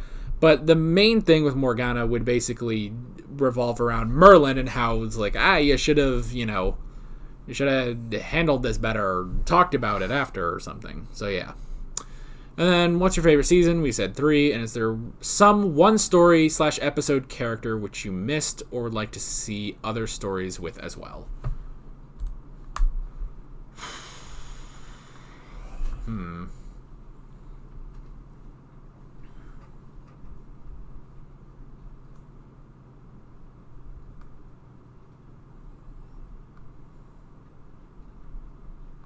No, I don't really think so. Like, I can't really think of any. So, no, I think they all worked. So, yeah. If we ever get more Merlin content, should it be a series 6 or do we all deserve a movie, and would it work? I would say a movie would be the best. Like, I don't think you can do a season 6. I think a movie would be best. If you did a movie, like, basically sort of a after the fact movie where it's like, okay, you know, Gwen is an elderly queen, maybe she has a son, who knows, maybe she had to remarry and have a child, and that could be, you know, interesting conflict for Arthur once he's resurrected, you know?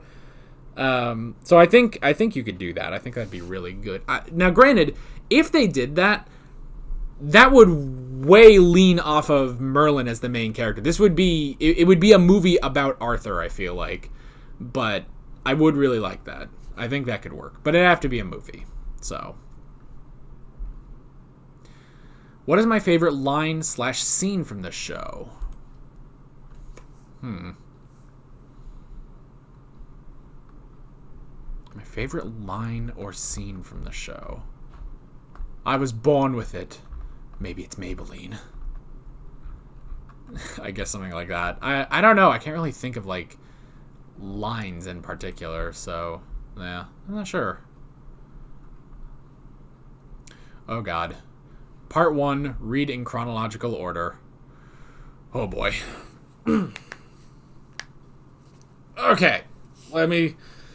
Looks like we've got a long one on our hands. Thank you for doing Merlin reactions. Well, thank you for watching. And I do think your reactions are very good. That's an interesting way of phrasing that. You do try to see every character point of view instead of just hating. Anyway, onward with the questions. I'll separate them in category. Oh boy. This may have been one thing I was afraid of. Was like, might be like 10 people that leave 1,000 questions, but that's okay. I mean, let's see. Oh, God. We've been going for 2.5 hours. I'm going to see if I can make it. I'm going to see if I can power through this. Here we go. Okay. From easiest to most complex. Oh, God. Here we go. Okay. Generic questions can be answered with 2 words generally. Okay. So, favorite season is 3. Least favorite season, maybe season 1 by default. My favorite male character, again, I'd probably say Gaius. Favorite male actor. That's very specific. You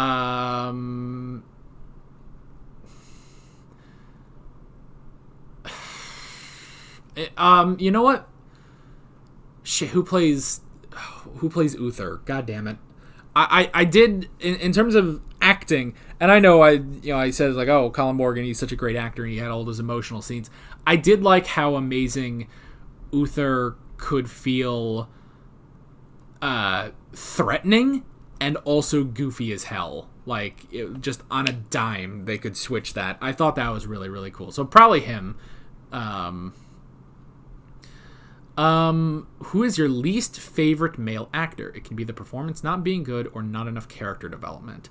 Least favorite male actor. I don't know. That's a little... I really have to think about that to really put them all into perspective. I don't know. I really can't think of that, unfortunately. Least favorite male character. Okay. Least favorite male character. I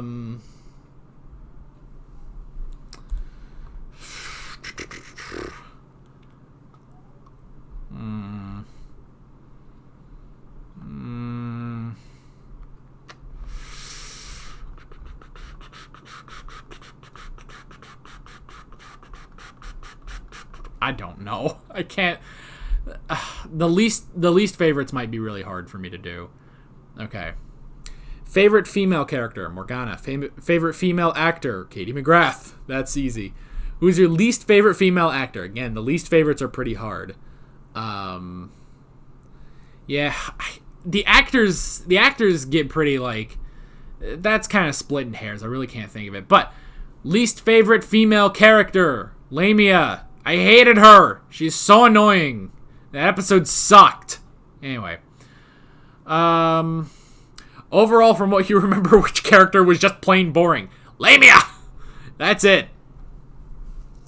Which episode is my favorite and why? Again, The Coming of Arthur. I think that was...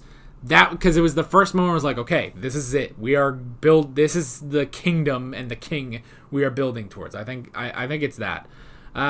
What episodes you just didn't like? Lamia, to an extent, Goblin's Gold, just because that was silly, but whatever. What's the funniest episode that stayed in your mind even now? Beauty and the Beast. Probably. That was a... of course, I just talked about Goblin's Gold and how that was silly. Beauty and the Beast I really did like. I thought that was hilarious. It was just dumb as shit, So, maybe that one. Oh, God, excuse me.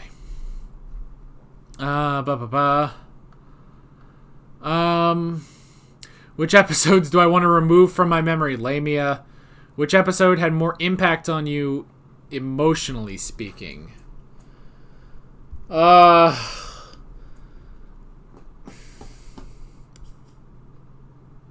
Again, probably Coming of Arthur. I think just that swell of, emotions and pride, Just think that. What's your favorite mythical beast and why? I can't pick the dragons. Oh, God. Favorite mythical beast. And there were a lot of them, weren't there? Not many in season 5, though. Favorite mythical beast. I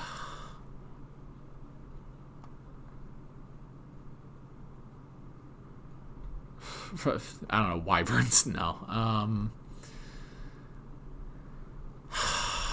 Man, taking out the dragons. You know what you're doing.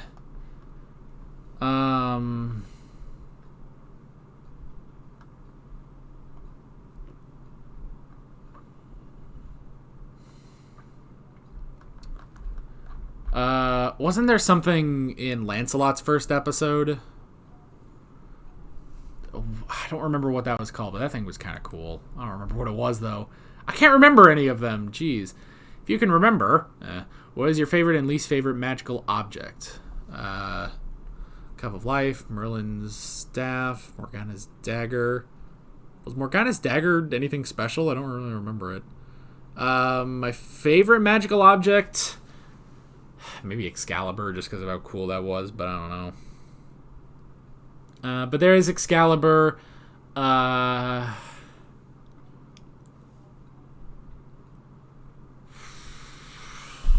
of a bitch, I don't remember. Don't remember them all!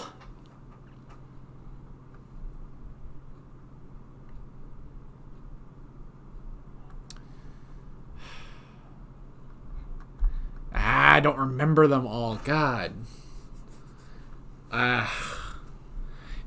Merlin's staff was really, really cool, especially just because he used it mainly to blow people up. Who's your favorite and least favorite secondary character and recurring character? Favorite secondary character? I mean, Gawain might count, but he became sort of a secondary character. But maybe Leon, I'd probably say, is my favorite. I can't really think of least favorite. At least the least favorites are really hard for me. So, and then favorite and least favorite season, this is scene. Excuse me. Favorite scene may honestly be when Arthur's like, "What should I do?" About the Disir, and Merlin is just like, he's just losing it, and he has to just say,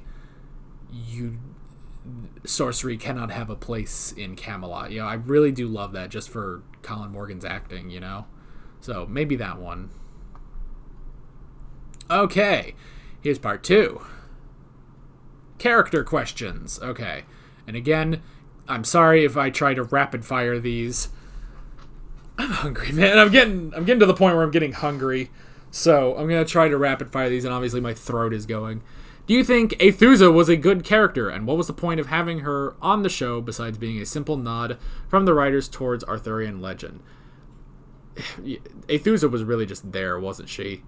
Also, god damn it, was it established that Aethusa was a girl? Because clearly I missed that. I'm so sorry. Jeez. Aethusa was really just there. Like, I wish there was maybe a bit more conflict again, maybe something you could have done in season 5, but oh well. Aethusa is described as good for Merlin and Arthur's destiny and creation of Albion, yet Aethusa joins with Morgana after that. Do you think this shows that Morgana was the one in the right, or was that simple teasing from the writers, or they simply forgot? I kind of think they forgot. I honestly think that they were like, oh, let's do something with Aethusa. And then they got to the end of the show and it's like, shit, we didn't do anything with Aethusa. Oh, well. Yeah, I think it's that. Do you think Morgana's character was done justice, or the writers did her dirty? She was the most good, kind, helpful character in the start. And then of screen they turned her evil. Is she a tragic character because of what she became, or the tragic character because she failed in the end? You know what? I think I would be totally on board with everything that happened with Morgana. Everything involved in her turn. If that weighed really heavily for like 2 seasons on Merlin's conscience. Like, if that was it, like, this is Merlin's bane, is what he did to Morgana. I think that could have been a really good story. And yeah, that could have made her a much more tragic villain. I feel like they wanted to do that, but they just didn't. So I wish they could have done that, What's your opinion on Arthur being the once and future king that is meant to return/reborn once again, considering that he is a 5th century king who needed help dressing? Or is he meant to how is he meant to help the modern world, or were they just metaphorically speaking of his return? Well, at the very least he's a brilliant soldier, That's always been his greatest strength, is that he's a brilliant soldier, he's a brilliant fighter, he wins every war. And yes, obviously he does have help from Merlin, but honestly a lot of that, he pretty much won Camelot by himself. Yes, Merlin came in and picked off some guys, but I feel like he could have won without Merlin, But I think that's it, is that it would have to be, his military mind. And yes, obviously, there are the goofy moments where it's like, oh, he needs help getting dressed and stuff. But still, I think that if it was for that, it would be like, yeah, it's bringing back this general, basically. would be the thing. Or, just bringing back this great warrior, I think it would be more like that for why Arthur would need to return. So yeah.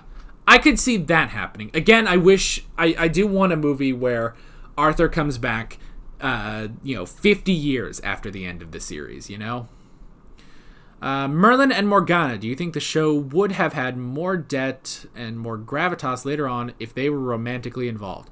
Colin and Katie were asked to play a scene, season 1, episode 8, the beginning of the end. Scene, Merlin and Morgana standing together by the window while they hide young Mordred, with Merlin looking at her, and she asks why. Okay, she asks why does he look at her that way? Okay, it was deemed too sexy by the showrunners. Okay, but according to Kate and Colin, it still came off as sexy. The showrunners did not go that route because they were afraid it would have overshadowed Arthur and Gwen. What is your opinion on this? I still say they have the best romantic chemistry and the best sexual tension. That could have been interesting. Oh my god, that could have made it all the more tragic if they still went the route of her being evil. But it could have worked, but it would have been much harder if they wanted to then make her it would have been much harder than if they wanted to make her evil. They would have had to really work at it, When Morgana in the season 4 premiere hears about Emrys, he is your destiny and he is your doom. We know what that doom part meant, but what do I think the destiny part meant? Was there originally a different route for them, but was later changed by the writers, and this part of the quote was forgotten? Was doom part actually referring to being the one who kills her? Or when you take both the doom and destiny mean she would be stopped in a different way? Merlin trying to make peace with her, them coming to an understanding, them joining together, but each having an influence on the other for the better. In that way, that Morgana would be metaphorically dead, and a new Morgana, mix of season 1, season 2, and season 3 and 5 would emerge. Your opinion?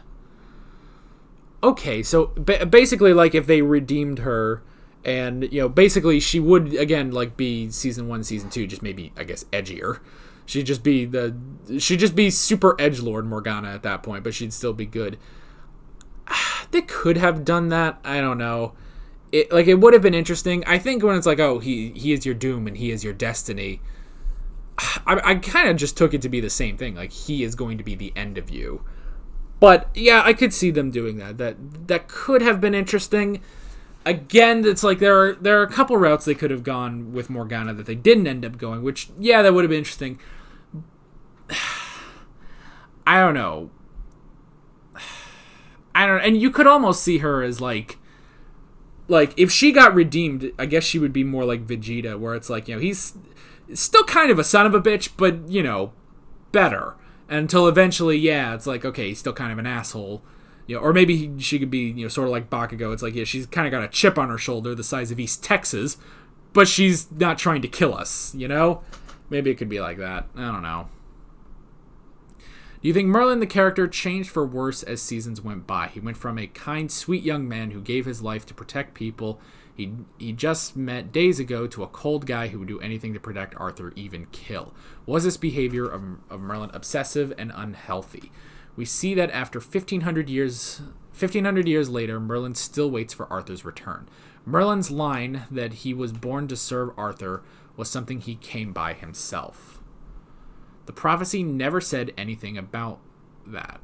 Do you think, as time went on, Merlin only came to care about Arthur being happy and safe, even at the cost of having many other people's lives lost? You could say that. You could say that it's like, okay, did he get a little too obsessive with it? They even say it's like, what happened to the young boy who, came into my house, 10 years ago? And it's like, he grew up. And it's like, he does get a lot more cold. I mean, just look at how he killed Agravain. But he did become more cold. And again, that could have been something they could have, gone over a bit more.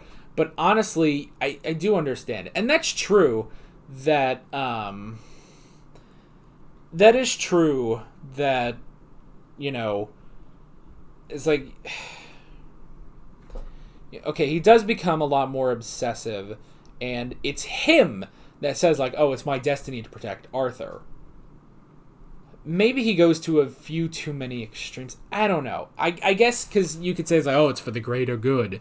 The greater good. But, okay, when it comes to people he could have redeemed, like, I feel like there's a number of people that have come through this show where it's like, if he, like, things could have ended better with him and them than what happened, but it happened this way because he is, it's like, oh, I gotta protect Arthur at all costs, So I guess it could be sort of like that, where it's like, maybe he could have eased up on some things. But overall, I do understand why he did what he did, I guess. There's an answer. Morgana's death. Do you think she deserved this, or did she deserve a redemption story? Something Katie was pushing for a long time. How do you feel about Merlin and Morgana's battle? Do you wish for a magical, earth-shattering duel or something else? Yes, I wanted a magical, earth-shattering duel. I wanted it to be like friggin' Goku versus Frieza. Like, that would have been amazing. I did want that. I'm okay with Morgana dying. Again, I wish it wasn't just so like just gone, she's dead. Like, I don't know, because I do understand. It's like, okay, Morgana is all of Merlin's failures. Everything that Morgana has done is because Merlin failed, and so having to put her down basically does sort of match the whole thing of like, yeah, this is like the culmination of his failures is having to take her life.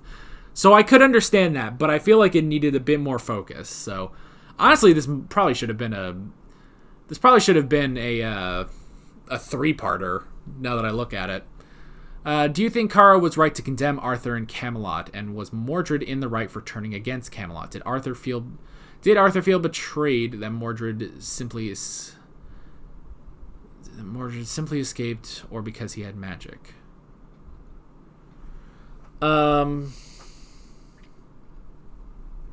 Was Kara right to condemn Camelot? No. And yes. Yes, in that Camelot has a lot that it needs to own up to.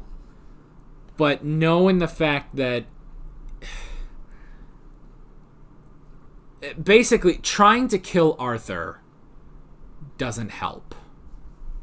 Basically everything that Kara said and Kara did was not helping. And it wouldn't have helped. Like, if she had killed Arthur, nothing would have changed, There would still be a war. Yes, they think, oh, without Arthur, Camelot will fall easily. But it's not that simple, So, I feel like, yes, she is right to condemn Camelot, but no, what she did was not right, and it doesn't help the situation, And maybe that's me turning into a hippie, make peace, not love. Make peace, not love, excuse me. Make peace, not war.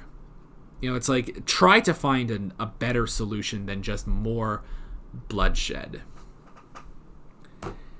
Even if I did defeat Ozai, and I don't know that I can, it would change nothing. History would just see it as more senseless violence, a brother killing a brother to grant power. And that's what that is. History would just see this as more violence. A person killing Arthur just because. To avenge, like, come on. The only way this can resolve peacefully, now we're going over to Doctor Who, is if we are prepared to forgive. That's it. So, I understand her feelings towards Camelot, but what she did was not right.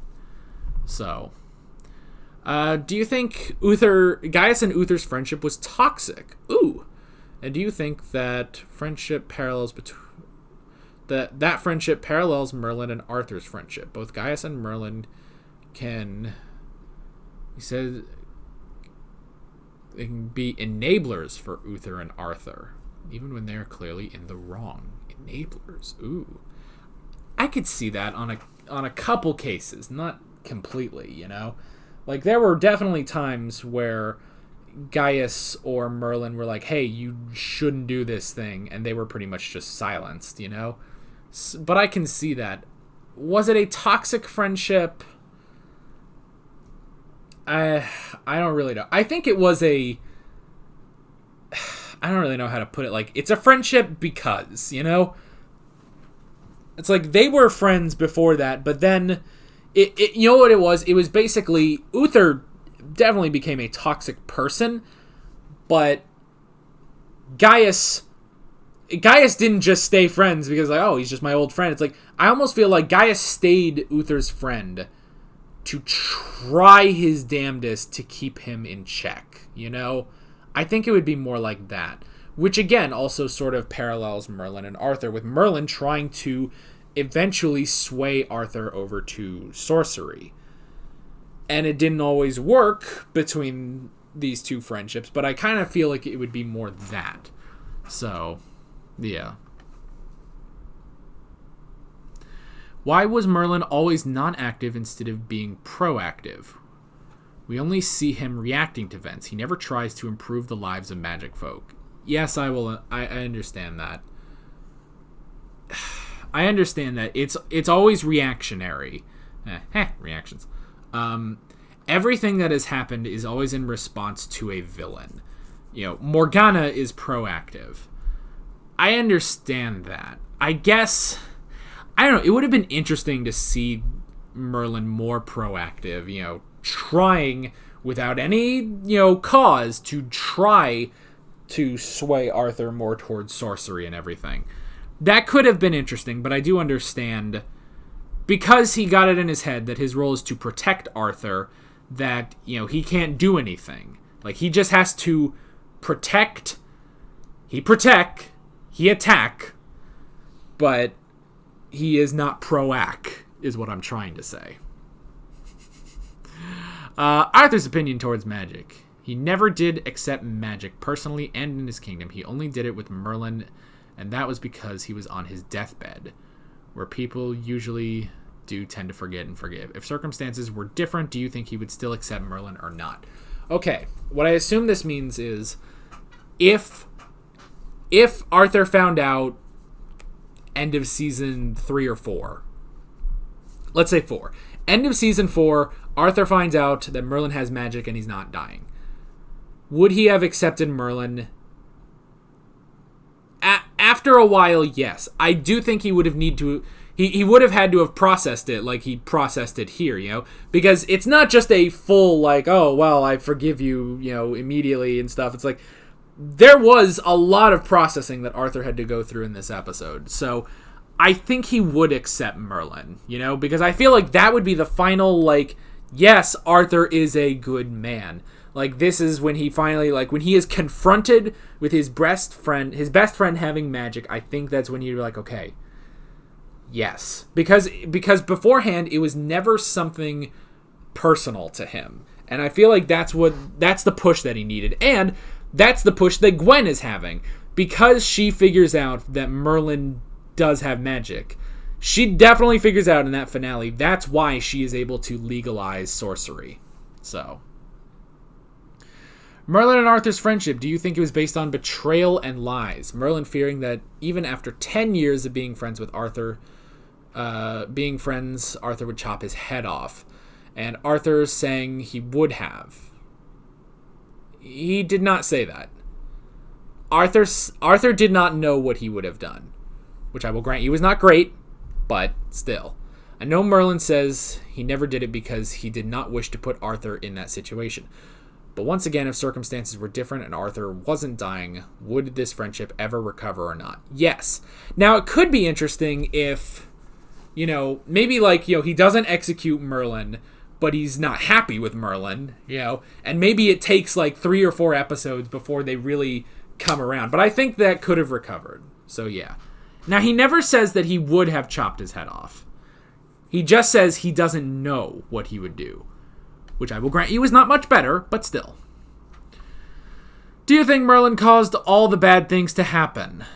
All the prophecies he heard from the dragon were actually self-fulfilling. I like the theory we had a while ago of it's more that Kilgara knew that. Kilgara knew these things would happen, and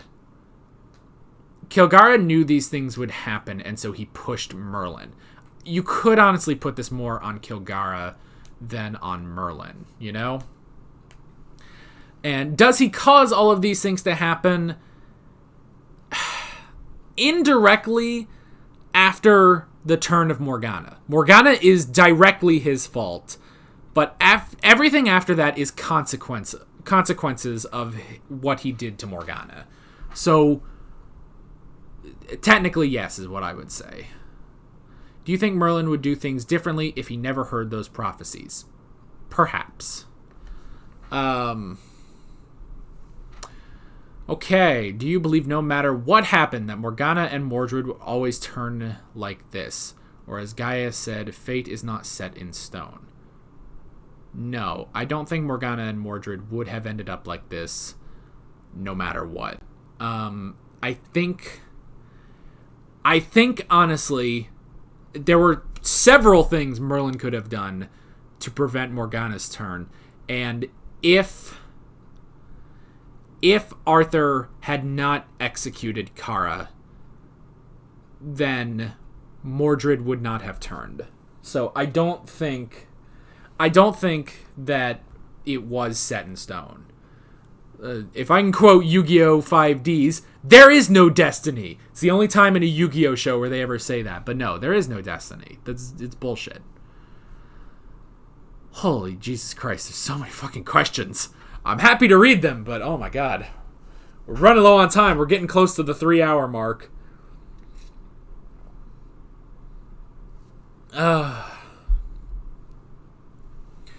You actually believe the dragon's bullshit when he said to Merlin he already fulfilled his prophecy with Arthur between Season 4 and Season 5. And if that is true, why do we still have the prophecy mentioned in Season 5 then? And I will grant you there is technically no proof that Gwen legalized sorcery. I think it's heavily implied that she does, though. I would honestly say she did. I don't think the prophecy was fulfilled between Season 4 and Season 5. I think between Season 4 and Season 5, the groundwork was laid for it, but the prophecy doesn't come true until this episode, where everything that happens, you know, the death of Mordred and the death of Arthur and Morgana, and because Gwen knew that Merlin was a sorcerer, she figured it out, there's no doubt about that.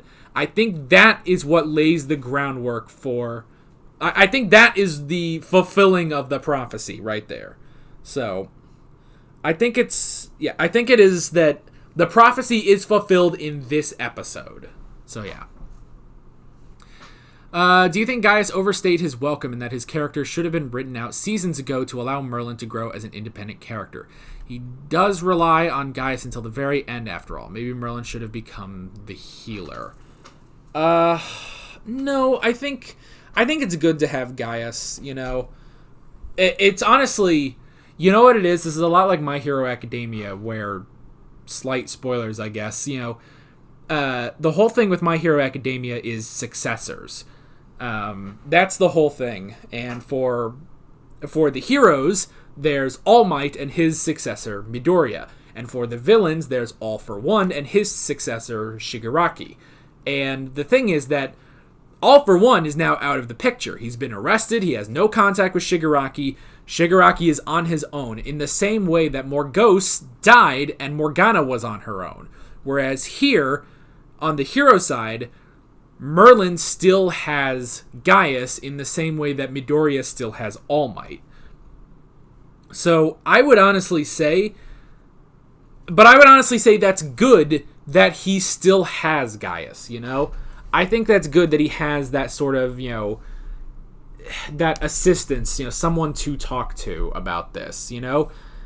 And I understand the whole thing of, the chicks have to leave the nest at some point, but I honestly think it does work in these situations, which I guess it's sort of like the thing of Obi-Wan, where it's like, okay, well, Ben Kenobi, he dies, spoiler, in the first movie. We all know that. He dies in the first movie, and Luke has to go out on his own. But then he also meets Yoda, so I don't know. I guess it could be more like Anakin, where Anakin always had Obi-Wan, where Luke didn't. So I guess it could be a bit similar to that, and we all know how Anakin turned out. But I mean, before the turn, Anakin was a good guy, So I think it's okay that Guy is stuck around. How do you feel that everyone and their cousins got promoted on the show while Merlin stayed as servant and was often teased by the knights? Something that would not happen if Merlin had a higher position. I feel fine with that. I'm okay with that because him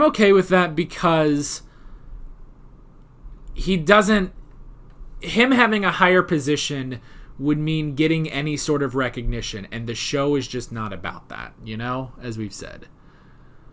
Okay, describe magic reveal in 5 words or less, and what is your opinion when you hear that magic reveal was not planned to happen at all? That's very weird. Okay, magic reveal. Okay. 5 words or less.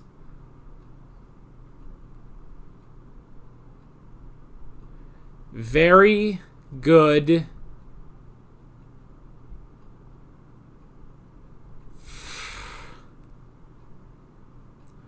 Works for this.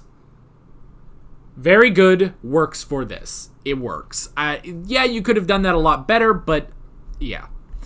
Do you agree with Merlin's words that he carries the blame for what happened to Morgana? Merlin not telling her of his magic and later poisoning her. Yes, I agree that he does, but I wish that was said 2 seasons ago. I wish that was heavily focused on Merlin's guilt about that. Okay, Jesus Christ, that was a lot, and there is more. Okay, we are close to the 3-hour mark. Excuse me if I rapid fire. What's your take on Merlin in the future? Well, our present. Does that mean magic never returned and simply died out with druids and other creatures of magic since there is no magic in our time? I mean, that's very tricky. That's like Harry Potter, where it's like, oh, well, all the magical people, they just keep it a secret from all the muggles. Like, are you fucking kidding me? How do wizards not rule the friggin' world? How is that not just out? But that's a trope of fantasy, so I'm not really going to bother with that. What's your opinion on the Great Dragon? Do you think he was manipulating Merlin the whole time so he can end the Pendragon line? Was he even manipulating the prophecy? Because there is a major difference in how you come to this from point A to point B. The journey in between is what matters. Do you think he manipulated the journey to his liking? You could argue that, yes, he did sort of manipulate it to his liking, especially with lines like, oh, and finally, I will be free. Back when he was in the cave, like, and I will finally be free. And Merlin's like, this is all you fucking want. You just want to get out of here, you little shit. I want to hear Colin Morgan say that. Exactly. But I do like the theory that it's like, okay, he knows all this is going to happen, so he's just making it happen, basically. He's like, look, this is going to happen. It's going to suck sometimes, but it's just got to happen, That's an interesting idea. I guess that sort of makes it more like fate, which I just said is bullshit, but I mean, they definitely, like, make sure that it's like, the dragon's not really, like, a great guy. Like, they sort of forget about it later on, but, I mean, they make sure it's like, kind of a shady dude, Since all the creatures of magic are immortal, or at least those who are born with magic, as we have seen with Merlin's dad, do you think Morgana could return, seeing how she was the last high priestess of the old religion and the triple goddess, the last of her kind? Do you think that maybe the triple goddess brought her back? That would be really cool if they brought her back, honestly. Which, doesn't that get into the Sorcerer's Apprentice? Yeah, the Prime Merlinian. That's my shittiest Nicolas Cage impression, so... Yeah, that would be interesting. How do you envision the future the future in modern world if Arthur and Morgana came back? Again, it would be like bringing back a superhero, like bringing back this great warrior to do battle. A battle that we never got in this show, but the modern world I still think is a bit of a stretch, but they could have done that. Do you think Merlin deserved to suffer all those years while waiting for Arthur to come back because the old religion and Triple Goddess did not like him because of his actions? I mean, I feel like it was just his destiny. It's like, okay, I guess I'm just fucking stuck with this guy. I just have to wait. I'm just gonna have to be here.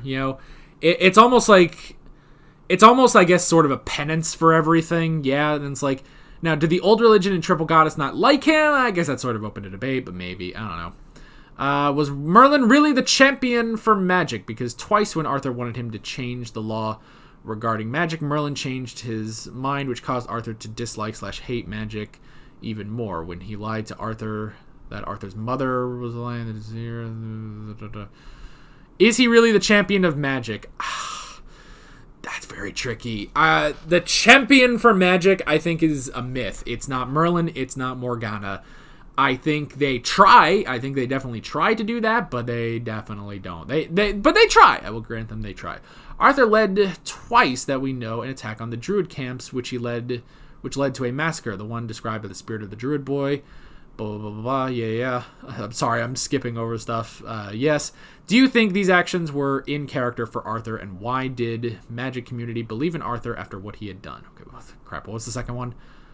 I mean, those were back more when he was younger, I feel like a lot of character development has happened for Arthur since season 2. I'm sorry, I thought someone just punched my door. Jeez. Anyway. So yeah, it's like, I don't know, why did the magic community believe in Arthur? Honestly, I think if they believed in Arthur, it was because of the prophecy, and that the fact that he did have character development and he did get better over time, he's not the little shit he was from episode 1. By the way, why do you think Arthur is the greatest swordsman in all the kingdoms? 90% of the time, Arthur wins because Merlin cheats for him. And the one time he fought Helios in Season 4 finale with Excalibur as well, he lost to him. I mean, okay, mainly because of some of the tournaments. We're on 15% power, so I really gotta power through it. The tournaments, which I do miss the tournaments, but I know there's a lot of moments where it's like, oh man, Merlin has to help, but I still think he's pretty great. And the fact that Merlin didn't have to help when Arthur fought Uther, and Uther clearly knew, it's like, my son has fucking outclassed me, And Uther was a great warrior too. Do you think Morgana from Season 2 would be a better queen than Arthur was a king? From Season 2 specifically? Maybe. Maybe I could see it, but I don't know. Did Merlin only use the aging spell in the future, or did he actually get old? Many fans think he simply uses the aging spell to evade being noticed. Honestly, I swear it's just Super Saiyan at this point. He just does that, to power up. And it's also like Super Saiyan, how Goku and Gohan, they were able to just leave it on. I think he just does that at that point. How would you write Morgana's redemption story? Kind of like Vegeta's. Maybe a bit more of there's a greater evil out there. Or maybe just some good old character development. After seeing the end, do you still think Merlin and Arthur were the good guys while Morgana was the bad one? One person once told me an interesting thing. He told me that the show's main character was Morgana and that we were seeing things from her perspective. She would be the hero and Merlin and Arthur would be the villains. Okay, you know what? I think there's a lot of gray here. It's not exactly a cut, clean, black and white thing where it's like good guys and bad guys. I think there's blame on both sides, excuse me. But yeah, honestly, I do sort of feel that, How would you write the characters in the modern set? I really can't imagine that. That's really difficult. How would you feel that in the end Merlin only told the good stuff he did for Arthur? You never told him he lied and betrayed and poisoned Morgana or released the Great Dragon. I understand that. The only thing I think should have been brought up is the fact that it's like, oh, you let my father die. Like, that would have been really, really interesting. Oh, God. Do you think more Ghost is... Oh, okay. Do I think more Ghost did something to Morgana that Morgana did to Gwen in the Dark Tower? I don't really think so. I think Morgana was just a straight turn, although she did turn into a murderer, so maybe. No, I don't think so, because I think that takes away from her genuine turn, you know? I think her turning is all the more tragic if it's not that.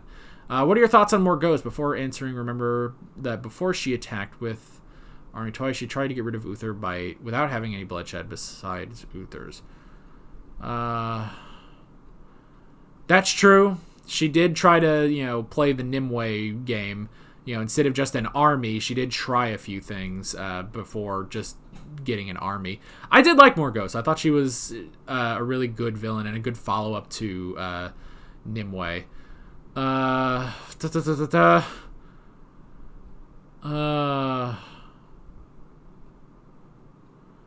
Would Merlin still do the same thing? Would he still poison the vessel of the spell if the vessel was his mother, Gwen, Gaius, or even Arthur? No, I think that's honestly Merlin's lowest moment is poisoning Morgana, Your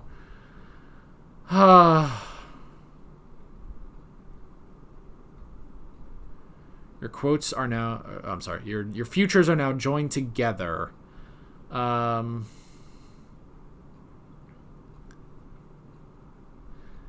Could that mean that Morgana will come back? Could that mean that... that they're the opposite, same parts of a coin. Yeah, I could see that. If he and Arthur are the light, Morgana could be sort of the dark, so she could come back. I could see that. So yeah, that is interesting. I'm sorry, I'm really rapid firing here. What made you happy while watching Merlin? It was just fucking fun. And we had such great discussions, and I love all of you guys.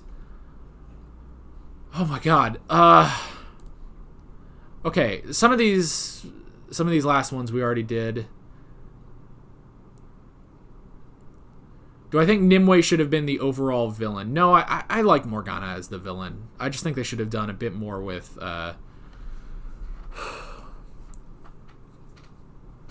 They should have done more with her and Merlin and how it weighed on his conscience. I do kind of like that Merlin never returned to Camelot, because again, he doesn't get any credit. Because if he did, Gwen would give him so much credit because she knew he was a sorcerer. It's just gone, Extra questions. Do I plan to react to the very first episode so we can see your thoughts? I haven't really thought of that, but maybe sometime we could in the future. Do I plan to watch deleted scenes? Well, I probably should. Maybe.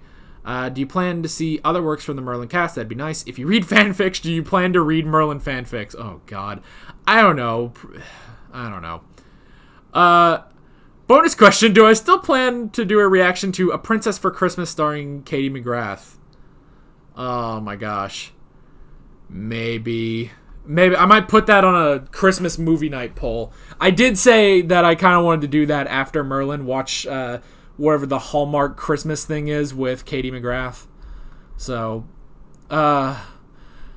Jesus Christ.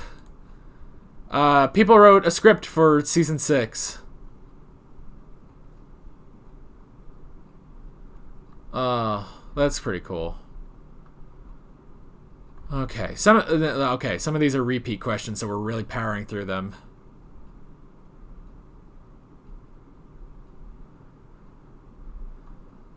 I'm sorry, guys, if I'm skipping over some of your questions. Some of these we have answered. Which decision do I think should have been made differently?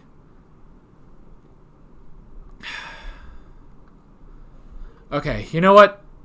I'm going to plug the phone in so that we can get through the ending properly. One sec. Oh, this is officially longer than the My Hero Academia movie reaction. We just keep talking. Holy crap. Okay. Sorry. We can now fully just go through, and hopefully we don't run out of storage space. Did the show turn out how I expected when I first started? I remember I thought it was a weird replacement for Game of Thrones. Yes, it was because I went from Game of Thrones, an adult show, to this show aimed for younger audiences. It was, and honestly, I'm glad that it did grow up with its audience, so I'm totally okay with that. This was not exactly where I expected it, but I didn't really know what I was expecting, you know? Okay, we talked about the whole thing with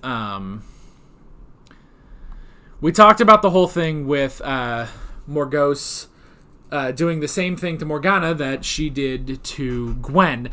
I still don't really think that works just because it makes Morgana's turn all the more real and all the more horrible, you know? So, yeah.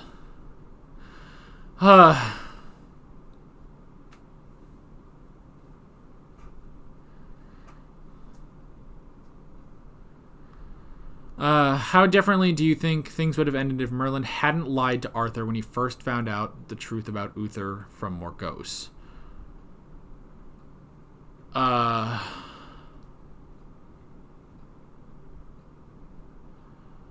What truth? I don't remember. Is it that, Uther used magic to give Arthur life?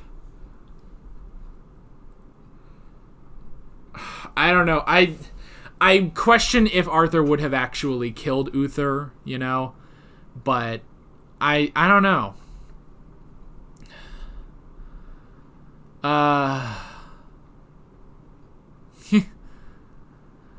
Have I watched The Smirk of Doom? It's a compilation video counting how many times Morgana smirks in season 3. Oh my gosh. If I guess how many it is, it's probably more. I would love to know, because goddamn, nobody pulls off an evil smile like Katie McGrath. Of all the decisions and all made across the show, which do you think should have happened differently? Mordred's character arc, I guess.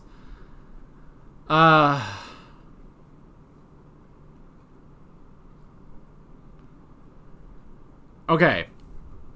If the show had continued for another season and it was set in the modern day with Arthur being resurrected, what are your thoughts on this? That would not have worked.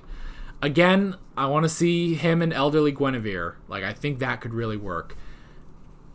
It would just be a completely different thing having it in the modern day. Okay. I'm so glad I plugged in the phone, because otherwise we would be really rushing. Okay.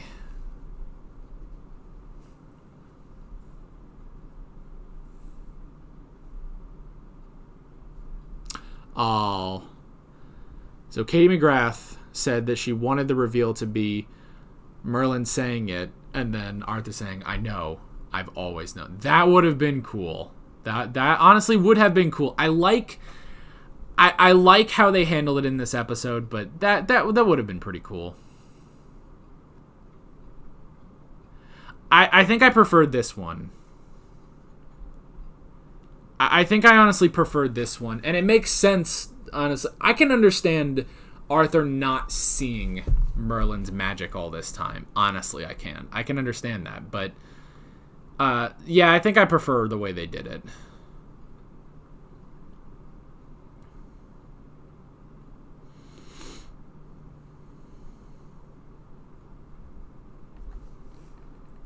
Yeah, or even if he did suspect, he couldn't let himself think that way, That's a good idea. Yeah.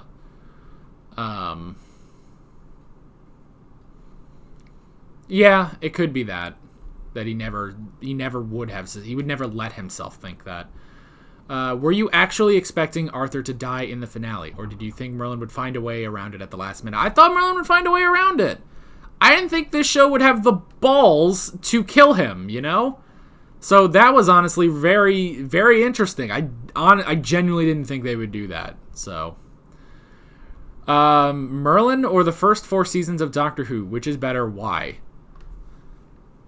I don't know. That's so specific. I don't know. 5 questions. We'll rapid fire. Do you think from the beginning of Season 1 that Morgana would become the villain? No. I assume by the line, you know the more brutal you are, the more enemies you will create. No, I would have never suspected. Because you know me, I didn't know much of Arthurian legend, other than is King Arthur and Queen Guinevere and he gets the sword and Merlin's a wizard. That's all I knew. So, no, I would not have suspected that. Do you agree that Morgana should have ended the way she did? I think it could have been handled a lot better. Yes, honestly, her and Mordred did sort of get the shaft in this one, but again, the whole stuff with Merlin and Arthur I think was so good that I kind of just sort of ignore it. But yes, I do wish there was a bit more. The camera cut out. The camera cut out. I just realized it probably happened about a few seconds ago. We are out of storage space. So it's going to be one of these videos where I have to now move all the storage, or move all the clips onto the computer, and then start the filming again and just keep going. So give me a second.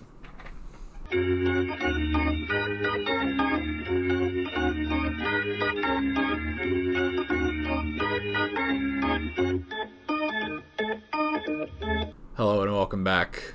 It's about 20 minutes later. It was 2 o'clock in the afternoon when I started this video. It's now 5:30 in the evening. Okay. I'm sorry. I have to skip so many things. I have to skip. I'm sorry, my friend. I must skip. That was the last question. That was the last question! That was it! Okay. I'm sorry, my friend. I must skip the rest of your questions. I did do the first 2, though. So, there's that. Okay. That's all for the Q&A. Thank God, honestly. Christ. Ugh. If I ever do this again, we're splitting this up into 2 videos. Jesus Christ.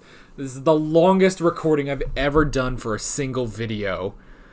Thank you, though. Thank you all for all of your comments. I really did enjoy them. Honestly, I really did. Thank you. I know I had to gloss over some people's comments, but I really did enjoy it, and I really enjoyed Merlin. And I thank you for everything that you guys have. I thank you for coming along with me on this journey. This has been really fun. I really loved Merlin, and I hope you enjoyed these reactions. That's it. The Q&A is over. Overall, I really did love this show. It had its ups, it had its downs, but it was a really, really good show, and I'm glad I watched it. So, once again, thank you all for joining me. I know I sound worse for wears right now, but oh boy. But thank you. Thank you for all your questions. Thank you for all your comments. Thank you for watching. Thank you. I hope to see you guys back on another show in the future. So, for one last time, with all that being said, I'm Alex from 7th Hour Films, and I will see you guys next time. Take care. Merlin. Whoa. That's Camelot? It looks nice. Oh! Damn, Merlin! Kill her too! Holy shit, Merlin! Caius, isn't it? Look at him in his hat. I never forget a face. His hat in his open chest. No, I don't really fancy it. You don't have a choice, man. Of course. Oh my gosh, I'm gonna cry. I know it. Wait! Huh?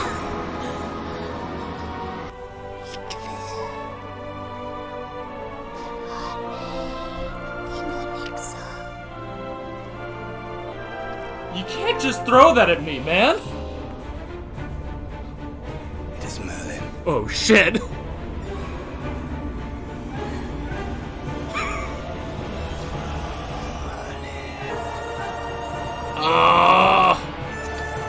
Oh my god!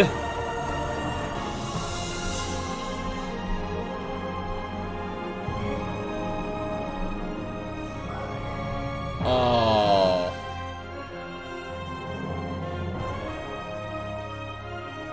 That's it. Alright guys, thanks for watching this video. If you want to watch more, if you want to rewatch all of my Merlin reactions, you can click on the playlist, you can subscribe if you haven't done that already, and be sure you hit that notification bell. You can support me on Patreon and follow me on social media, links below in the description. See you guys later.